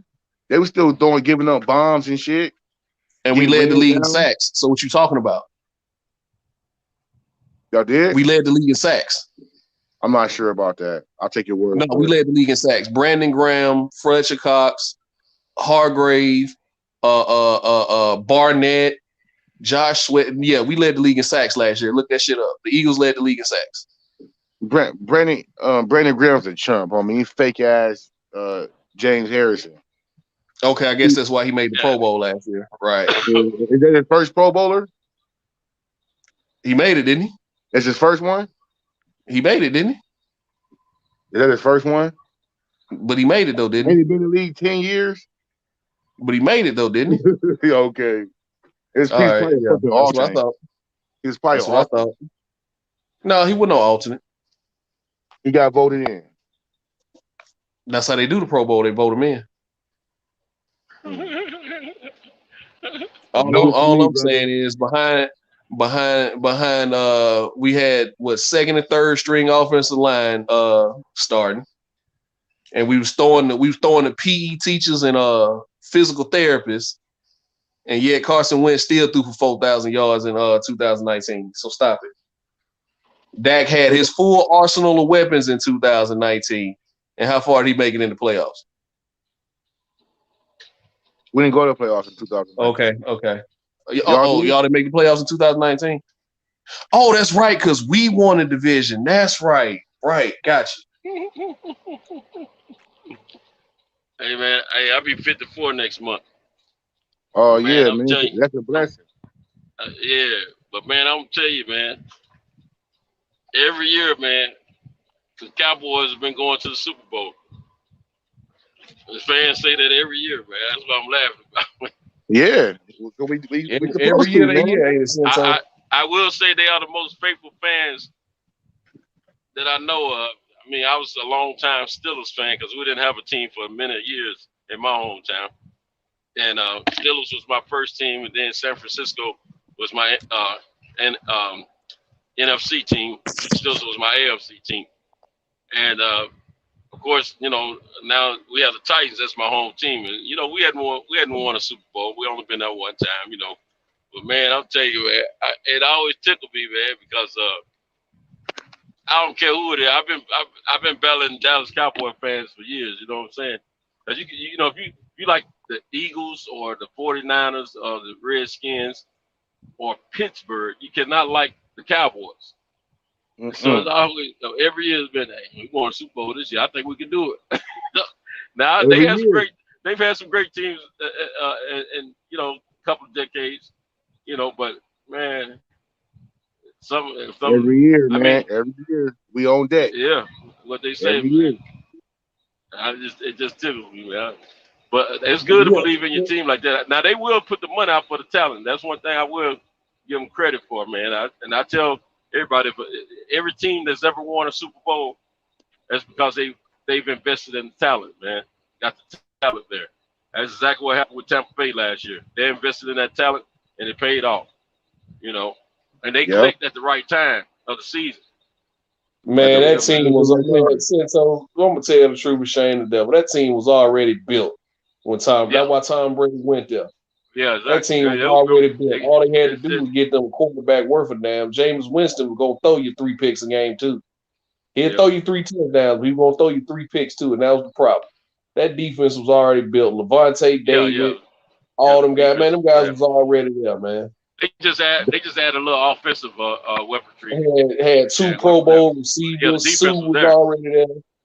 That's just like when John Gruden went down. That team was already Super Bowl contender, already tight. Right. All he had to do was show up. Yeah. Everybody all he had to do and was show up. And then it's the killing part. It's the killing part. Everybody knew that was Tony Dungy's team. And then it's the killing part. He got to play his old team in the Super Bowl. He knew all the plays. Right. Yep. Know everything about that team. Right. Hey. He knew man, they did, and it's the dumb shit. Bill Callahan didn't change none of the checks, none of that. Warren Sapp and Derek Brooks and Derek Jackson and Rondé Barber, they were sitting up there calling the plays out. I forgot who said that, man. He was like, they was calling out our plays. Yeah. That's how the ball bounces sometimes, man. Still running his playbook. That's how the ball bounces sometimes. That separates the man from the boys right there, man. Know how to do shit, how to execute, man. Because in actuality, all these guys are just as good as each other, man. They're just as fast, they're just as strong.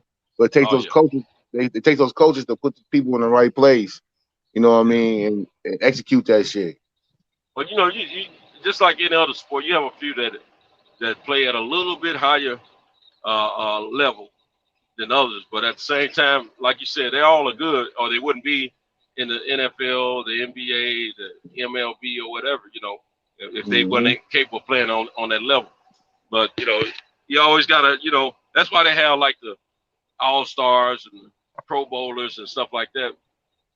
Those type of games, and to recognize those players, because anytime you're overachieving or you're achieving at a higher level than others, then it's that's what you need. You got to have a few of those on each team in order to get to that next level of playoffs or championships or whatever. Yeah. You know, it was crazy though, man. Because I thought Winston can play, bro. I thought Winston can play. I like a quarterback like that. You know, the turnovers kill you sometimes. But give me a guy who's gonna shoot that thing instead of taking sacks and checking it down all the damn time. I like a guy who's gonna shoot it. I hope he really get his shot in New Orleans, man.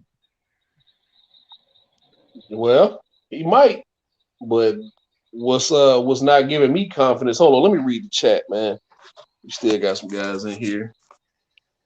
Let me go back up. Who talking about weak ass Philly? Yeah, fuck y'all. Man, Philadelphia, man, them niggas is trash, bro. No, don't worry about us. We gonna be all right. Zeke is the Ricky Williams of the NFL. Shout out to Bird, man. Ball. Highly anticipated. Said 95, nigga. I was 3. Bills Bills got a good team, Bird, man. Shout out to you. Yeah, Bills got that quarterback. yeah, man. They got a good team, man. They got Stephon Diggs and I forgot who they drafted. What running back they drafted, man? They just drafted somebody. Shout out to Evil Green. Then they got White at cornerback.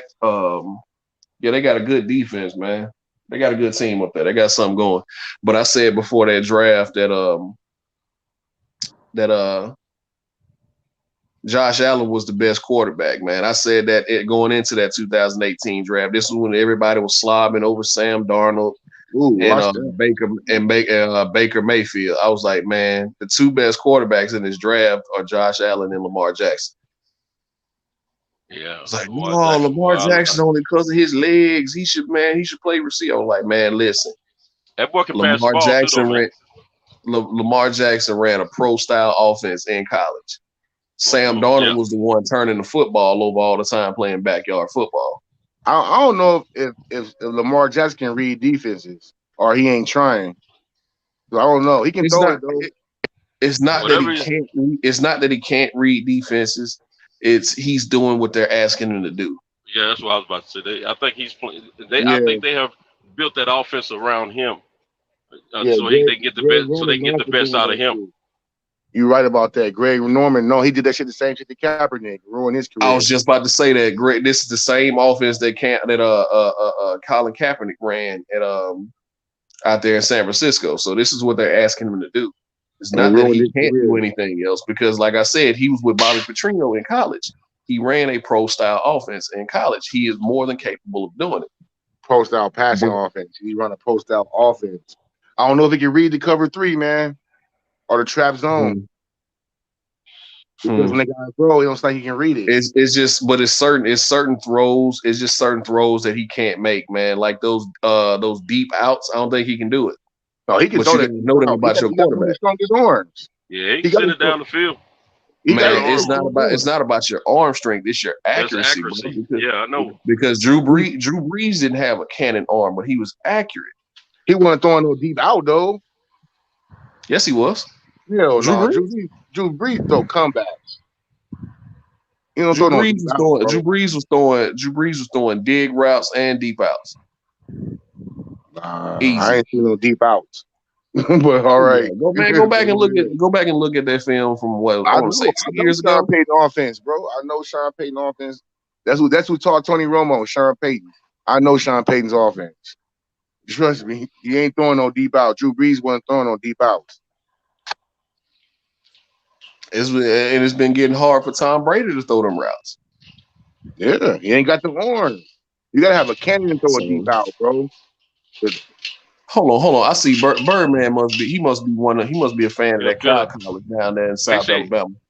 He says he's a Cam Newton fan, but he was wearing Philly out. But why though? Birdman lighting it up in the chat. But why though? I feel sorry for Cam Newton, man.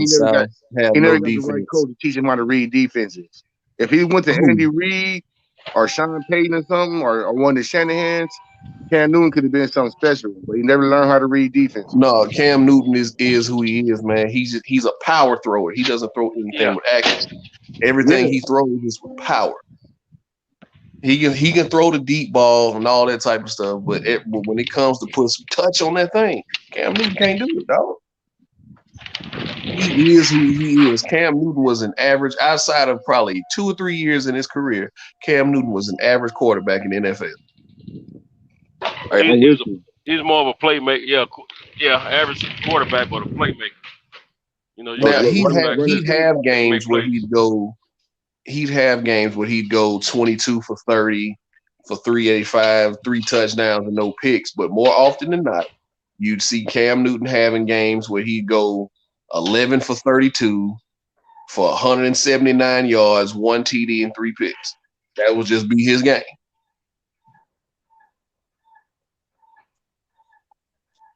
Yeah, Cam Newton, man, he never learned how to read them defenses. No, I think he knows how to read defenses. I just think he's a power thrower, and he's just a very inaccurate passer. Quarterback, man, is a hard position to play in sports, bro. You got to know where to throw that ball. Most of the time, them throws are blind throws. You're throwing to an area because you're reading the defense. Yeah, but that's part of development as a quarterback. You got to learn how to throw your guy open because your guy ain't gonna be open. I think Cam Newton is also one of them guys who has to see his receiver come open. The same thing with Lamar Jackson. Not to bang on black quarterbacks, but Baker Mayfield is going through the same shit. He's one of those quarterbacks that has to see his receiver come open. He's not just gonna throw it to an area. Yeah, because they're not reading the defense. The defense they read the defense. They just not trusting what they see. Yeah, you got to understand that this ain't the Big 12 no more. You're not gonna have windows. Windows wide open. That's 10 feet. You're not gonna have windows 10 feet wide. Sometimes you got to put it in that keyhole, man. That's what it's all about. Like the best quarterback in the league, Russell Wilson.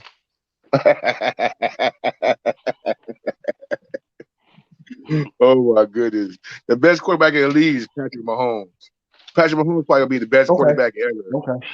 Okay. Okay. You disagree? Okay. Patrick Mahomes on pace to be the best quarterback ever, bro. It's hands down.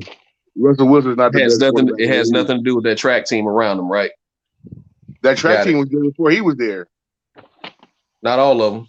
Yes, they were. Cheetah was there. Cheetah was. They had not Nicole Hartman, but those players. Kelsey was there. Those players were there before he was there. They was there with Alex Smith. Didn't they make the playoffs?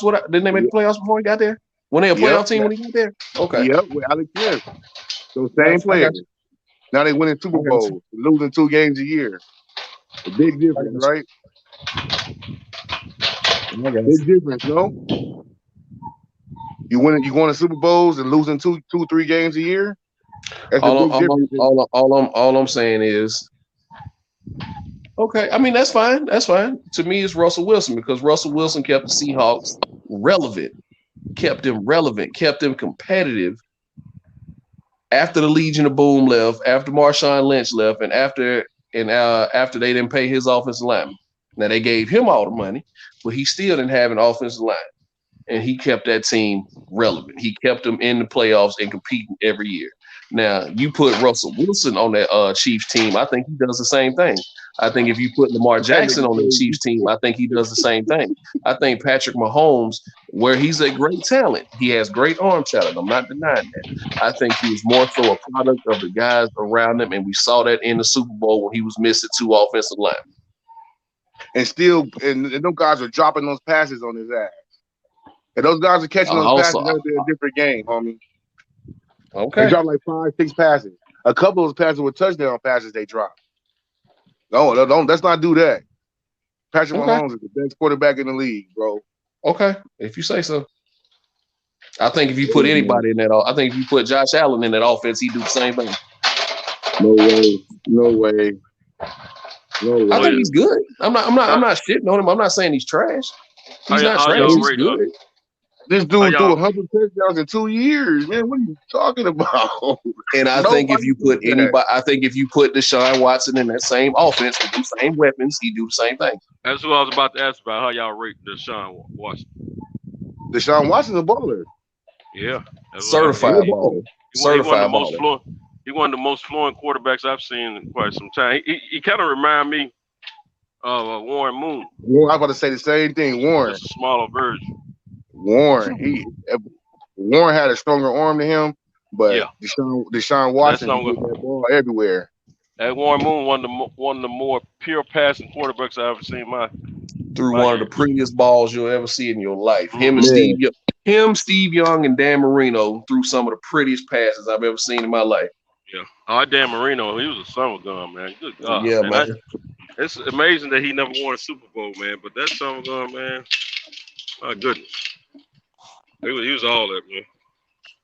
He played with Pittsburgh, right? Who? Dan Marino? Yeah. Who did he play with? The Dolphins. No, I'm talking about in college. Yeah, Pittsburgh. Yeah.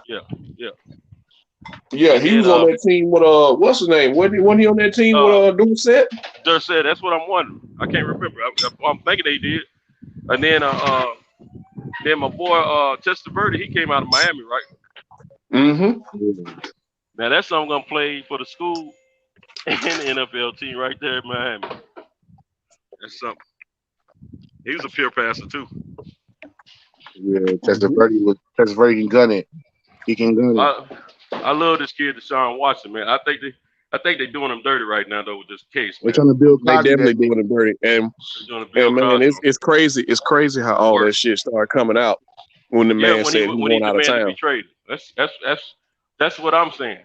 And the craziest part about all this, dog, is like I don't think it gets stated enough. The man representing the girls in these lawsuits, because ain't no criminal charges against them. The Houston PD ain't even investigating for criminal charges. Or I think they might be investigating one case. Yeah, I thought it was one. The crazy part about that is the guy that's representing the girls is best friends with the owner of the Texans. Ain't that something? Yeah, they don't pay these girls off to say all this stuff, man. You know they do stuff like that when they want to bring somebody down. Mm-hmm. Okay, Bird, man, I see you. I can't say Jason Campbell, but Dante Culpepper for sure. Jason Campbell. Yeah, Culpepper was pretty good. I can't say Jason Campbell. I'm a Jason Bama fan, so ain't no Auburn fan gonna get no credit over here with me. No Auburn player gonna get no credit over here with me. Hey, I used to love that Alabama Auburn thing. I used to love that Alabama Auburn thing, man. When it's time for that Iron Bowl, man, it's a fun time of the season. Oh yeah, man. For me, because I was let neutral. y'all tell it. We weren't paying no attention to that shit over here. We were looking at USC, Arizona State. They had the coldest games ever, man. Yeah, see, the way you feel about them, and you got like blinders on for the SEC. That's where we are over here, man. We got blinders on for every other conference, man. Yeah, what you say, Pac-12 football? You know, I really don't watch Pee Wee football, so I really can't, really say anything. I know. Yeah, you enjoy seeing everybody on Sundays. I know. Yeah. We'll just remain the winningest conference in NCAA history. Yeah, that's thanks cool. to Alabama. but what them guys doing in the pros though? Oh, they already pro ready. Let me tell you something. Run it down? Hold on. This is a known fact. All scouts, they love watching the SEC players first because they're the ones that's most ready for the NFL. They've been saying that for years, brother. But look, you look at the Pro Bowlers, bro. They ain't those guys from the SEC. They ain't those guys. You want me to let you? I'm gonna let you have that. I'm gonna let you have that because I'll run them down for you real quick. Okay. I'm gonna let you have it. Where Fletcher Cox from? Mississippi State. Is he? Mississippi State, born in Yazoo City, Mississippi. Oh, where Brandon Mississippi Green State? From? Where Brandon Graham from? Michigan. What a receiver from? Who? The receiver y'all got, the good one. What's his name? The one that's always on the left side. The one that's always on the left side. The one that's what? Oh, he always on the left side. He always on the left side. What the fuck is that thing name?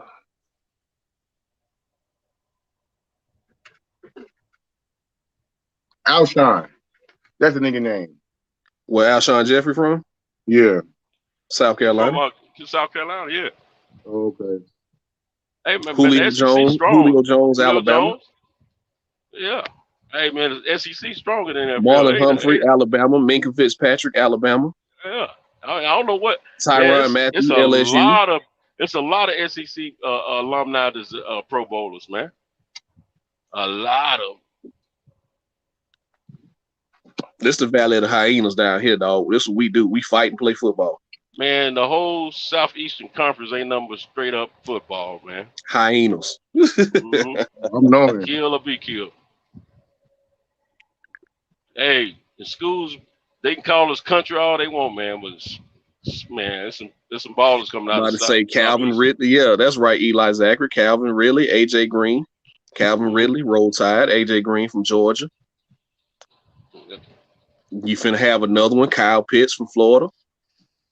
See, who was that? The Aggies and let's see, Missouri, the Aggies, and who else is that joined the SEC a few years ago? Just them two. Just Missouri and Texas A&M. Okay. Oh yeah, I didn't see why Missouri did it though. Missouri should have stayed in the Big 12.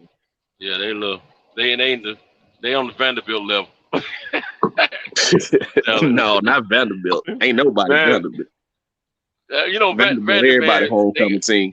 I'm hoping they do better this coming season, man. But they so hard on them academics, man. It's just hard for them to keep some. Yeah, you gotta have at least 3.5 to even get in. To get in. They got good basketball teams though, don't they? Vanderbilt. Yeah. They got good. They got competitive basketball teams at times. I mean, the Stackhouse is baseball too. Coach. You know what? Yeah. The state of Tennessee, the schools in the state of Tennessee getting some hell of a coaches right now on the collegiate level. You got Penny, you got Stackhouse, and then for football, TSU just got Eddie George. I don't know what kind of coach he's gonna make, but I think Jeff Fisher's gonna be helping them with that. Oh Lord, they do. Yeah, but they might be able to get some recruits though.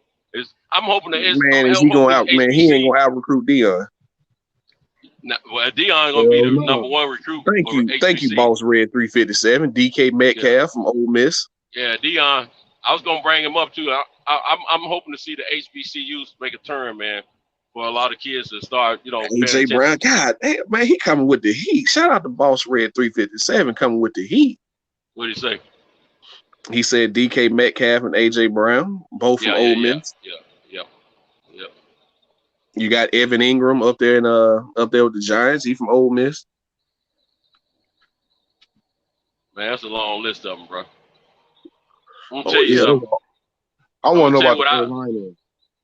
What I noticed is the SEC, and then outside the SEC, I got to go with certain states that produce ballers. California does a good job. California number 2 after Texas. They produce athletes.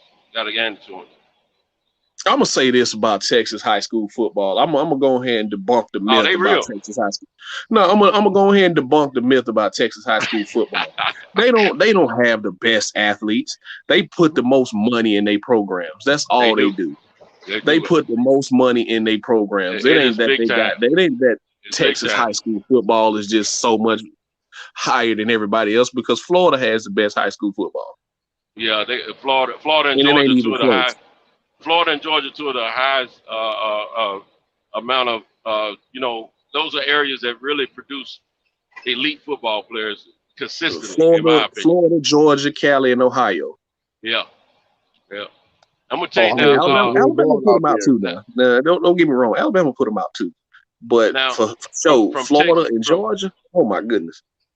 You got to think about it. That was Kirby's number one mission. When he got to Georgia, he was like, I got to get Clemson and Alabama the fuck out of Georgia. Mm-hmm. I got to put a fence up. Now, because you got to think about it. Possibly two of the best quarterbacks in the past 10 years that came out of Georgia. Mm-hmm. Who? Deshaun Watson and what's his name? Sunshine. Sunshine. He's out of Georgia. Sunshine. You can't put him in nothing. Yeah, Trevor Lawrence. He came from Sunshine ain't getting full yet. Eli Zachary, no, y'all don't, man. No, y'all don't, dog. I'm sorry. Texas high school football is so overrated, man. They put so much money in them programs. It ain't that they got the best programs. They got good schools that they put a lot of money into. They got that oil money in Texas. But look, from Texas on back to California, man, I think there's a lot of high-profile high school football programs. They put a lot of money into the programs, these boys in high school are on a collegiate. They getting treated like high-profile college players, man. Yeah. And Birdman got a good point. Florida should be what Bama is, but they don't recruit locally. Is the downfall of LSU. Now, what it is these guys are leaving Florida and they're going to Bama and Clemson and Ohio State and LSU. They're not staying. They're not staying in state because you got to think about it. Alabama got a stronghold on that Miami area right now. They going down. They went down. That's why. They paying them motherfuckers. That's why. Well, they been paying them. So. Well, they really get ready to pay them now. Ain't nobody cry no more. Big time. You think Texas wasn't paying players? Hell, you think Oklahoma wasn't paying them? Not as much. Man, all these teams are paying these guys, man. They've been paying them. Look, them kind of programs right there. They've been paying them since high school, man. Yeah, we all know that. All them high profile high schools. Shoot, them families are taken care of, man. But Alabama paying more. That's the thing about it. That's why they got the fucking salary cap in the NFL. They weren't getting paid, but they about to. Santos. I'm gonna tell y'all this. One of my close friends, went to LSU. He ended up going to LSU out of high school, right? Played linebacker. I'm not gonna say his name, but he went to LSU from Alabama. Went to LSU, and on his recruiting trip, when he came back, he had about 3 racks in his backpack. He said he was getting handshakes all over town, man. We really like for you to come to LSU. Man. Well, the handshake, that's a traditional thing been going on everywhere across the nation. Yeah, everybody. I mean, all these big time programs be paying players, dog. And he went to Alabama, he but probably had 30 racks in his backpack. Man, but what they well, we got to and be. then I had another close friend. I had another close friend that went to Clemson, and he told me about the recruiting trip that he took to Clemson. And he came back and showed me some of the pictures that he had from Clemson. It was like, man, they doing it like that. He was like, man, they doing it like that up there. Like on He Got Game, it's just like that. When Ray went to the college, it's just like that, man. Yep. They didn't make that shit up out of thin air. You can have you a 7 and leave about $70,000 and your mama a new job. Mm-hmm. Right. Yep. So, like I said, USC, UCLA, Texas A&M, Alabama, Auburn, Florida, Clemson, Ohio State, all these big time programs, are paying players, dog. They been cheap. Yeah, it's just Nick Saban can walk into a room. Nick Saban can walk into any high school kid's room right now and tell them, listen, in 3 years, you're guaranteed to play for a national championship with me. Because since he's been there, every senior class that he's had has won a national championship. This is a fact. Every senior class that he's had has won a national championship. You're going to play for a national championship. You're going to graduate. And if you're good enough, I'm going to get you drafted.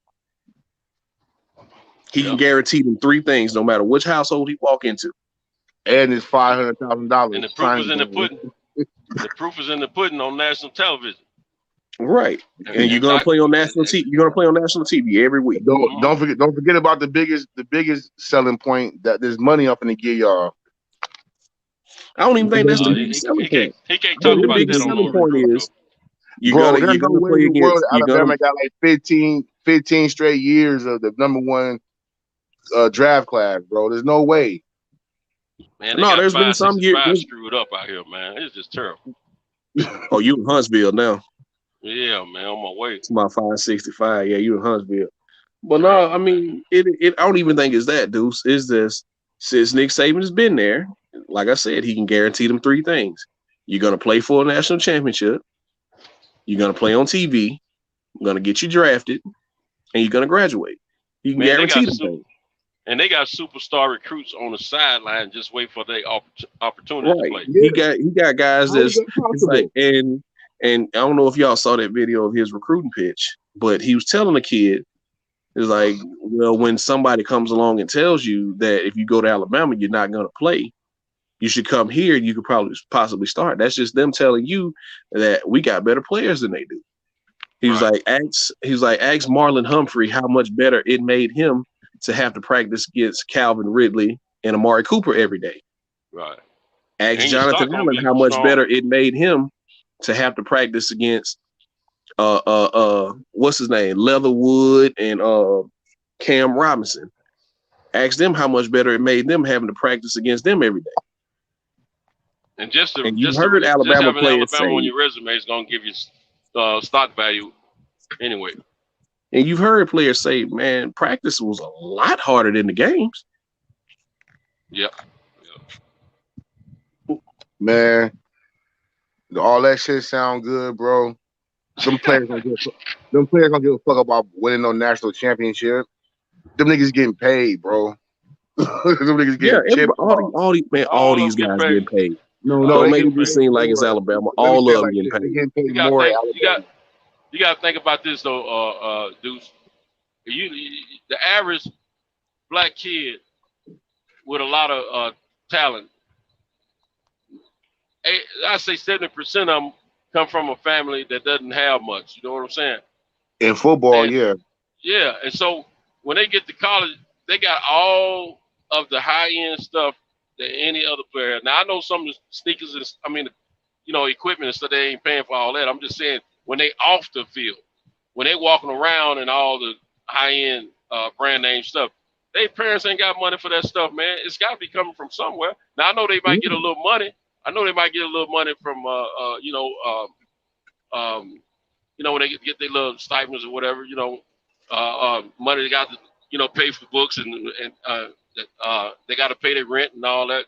But man, look here, it still ain't that much money left at the end of the day. From that, it's got to be coming from somewhere. So you know they all get money, man. I don't care what school it is. If they come from a poor family, how in the world they poor family can afford to buy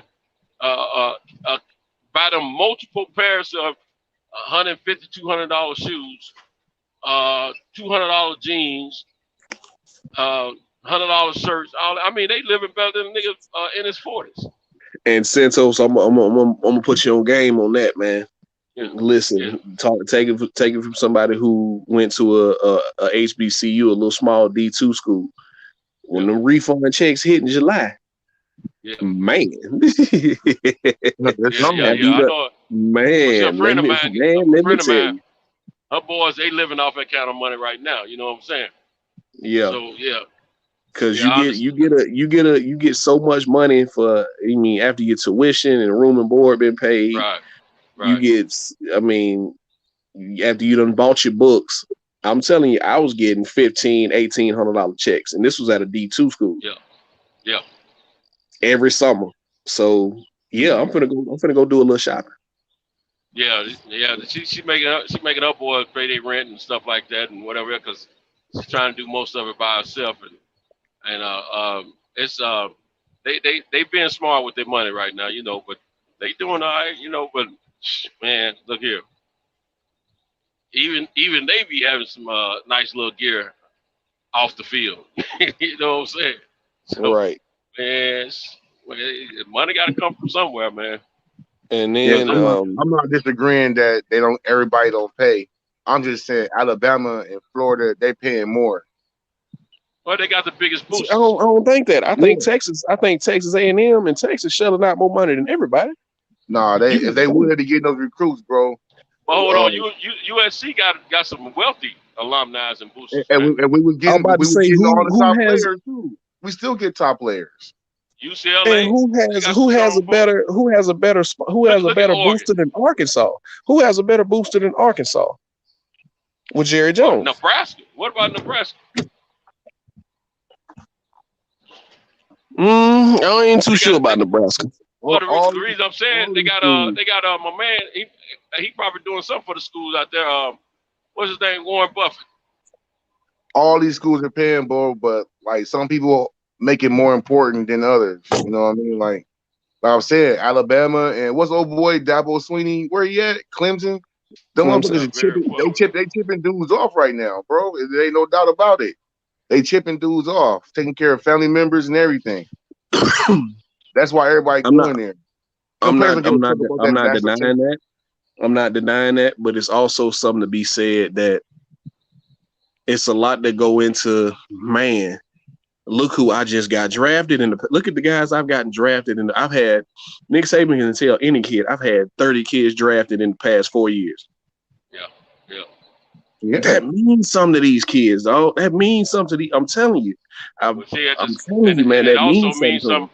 It means something to the institution as well. These institutions are getting a lot of money for high-profile athletes, man. A lot of money. Now, they ain't just getting broke off for the network money, but they're getting a lot of money. When your recruiting levels are high, that means you're getting more students. You're getting more money coming into your institution, and that's, man. I mean, it's a business, man, and they doing what they do, but they still gonna get a lot of money. But I love the fact that these kids gonna start getting some of that money themselves for they likeness, and I think it's gonna be even worse. And now all 357 with some more heat. Said Oregon got the CEO of Nike as their alumni. Man, come on, man. They was paying a little bit too. And yeah, look, they got the sweetest uniforms of any school. No, they don't. Them uniforms so trash. I hate when people say that. Yeah, Oregon uniforms so trash. But they different though, man, and they got many of them. I mean, they don't change the look in the NCAA, in my opinion. Look at Vanderbilt. Ain't winning nothing here lately. And man, they got multiple uniforms. You know. See, I guess I'm old school, man. I like them basic uniforms. Like I love Alabama's uniform. I think Penn State got the best uniform in college football. I love their uniforms, man. I like Ohio State. I like USC uniforms. I like Texas uniforms, man. I like basic, classic uniforms. Like when I look at that team, that's Texas, that's Alabama, that's Penn State, that's USC. I used to be the same way. I used to like the old traditional uniform too, but it's time to change, man. Shoot, I mean, I'm gonna tell you, when I used to see these the kind of uniforms we're seeing now, when I was seeing football teams in movies, and they had them old uniforms like that, man, I was like, man, some old generic minor league level type uniform, you know. But nah, that stuff time it's changed, it's growing, it's so grown on me, man. Nah, man, I'm still old school, man. I still love them classic uniforms, bro. I hate when teams start to try to do the all black. Everybody want to do all black or all gray or start trying to do that crap, man. No, stick with the classic uniforms, man. I love it. Yeah, but we gotta change. They gotta change eventually. I mean, as far as they can keep the traditional colors and all, but they gotta upgrade eventually, man. I mean, every you're gonna go so many years until you look dated. You don't want it to look dated every year. And but yeah, a lot of these schools getting money, man. I mean, you just think when I see a bunch of different uniforms in one season from football or basketball, man, I said, shoot, they got them alumni on deck. That's the first thing come to my mind, you know what I'm saying? But you know, these institutes are getting so much money from television and the NCAA, you know, sponsorships and all that, man. It's just, man. And Eli Zachary, in response to that comment, he said 5 or 6 top 20 high school teams are from Texas. I'm gonna ask you this: now, what happened when they start going to Florida and California and Maryland and North and South Carolina to play these other teams? Can you tell me what happened to them then? Because I saw a couple of them get boat raced when they went to California. He said boat race. And then that team out of Maryland, they just did a documentary on them. What was it, St. Francis? I think one of them Texas teams played St. Francis and got the brakes beat off of. I know Miami Central beat somebody. They beat somebody recently from Texas. Y'all know who I'm talking about. That school Dalvin Cook came from. They beat somebody from Texas. I'm talking about beat them bad. It was like 38-10 or something like that. Yeah, Bird, man. I'm telling you, every time they start going out of Texas, they get boat race, man. I'm talking about just skull drug. One thing it all boils down to, no matter if it's high school, collegiate, or NFL, or NBA, I mean, any major league sport, high school, college, professional level, is all a lot of money. A lot of money. And that's what it's all about at the end of the day, is money. Oh, for that's sure. what it turned into. Yeah, it's all about the money. All about the money, man. Yes, sir. Yeah, I'm not saying that, you know, Texas high school football sucks. No, they got some good teams. I'm just saying they're held in such high regard. Oh man, this is Texas. We play football here. Yeah. That's not necessarily true. Y'all just put more money into these programs, so y'all can have, you know, 12 coaches on the sideline, whereas your average school probably only got 7 or 8, maybe. Man, when you pull up on a stadium for high school and it look like you're at a college, you know they spend some money on that school, man. Artificial turf, uniforms, they all decked out nicely, man. I mean, it's just everything state of the art, man. And you know somebody putting that money there, man. Well, fellas, this is where I get off the ride. Yeah, me too, man. Me too. Yeah. I'm done here too. Yeah, appreciate the company, fellas. Yes, sir. I don't have but 2 more stops anyway, so I'm Gucci, man. I sure appreciate it. Yes, sir. Yes, sir. Yeah.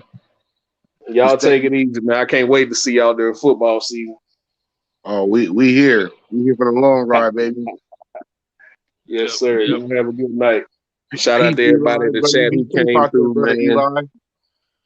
Shout out to Eli. Shout out to Bird, man. Shout out to Boss Red 357. You know, They still shout out lighting it up in the to chat. shout out to Eli. Shout out to Jalen. Shout out to Cam who stayed up late with us. Gump 88. Eva Green. Whoop, highly anticipated, man. Fans perspective who came through and on the panel tonight, talked some MMA with me for a while. Yeah, man. Shout out to everybody. Shout out to host with the most who checked out on us early. Old Kyle, man, in the boxing section. Y'all have a good night. Yeah, Cam. Yeah, y'all take it easy. Shout out to the whole chat. Appreciate the company, and shout out to Deuce Times, my man DJ, Cam, Cal for hosting this platform, and everybody that came through. DJ, I forget the other cat's name that was in there early last night. But anyway, shout out to all you fellas, man, and whatever ladies that came. So I think you need Don paid a visit by. Anything that we missed, we apologize for it now. But it was a good night. I appreciate it, and we'll do it again, as we always do. All right, Cam, if you still up, play the song, Cam. Play the song, Cam. Play the song. I'm gonna play it for him. It's the boxing section. All right, DJ, man. I'll holler at you, bro. All right, take it easy, bro. All right, in a minute, man. Mm-hmm.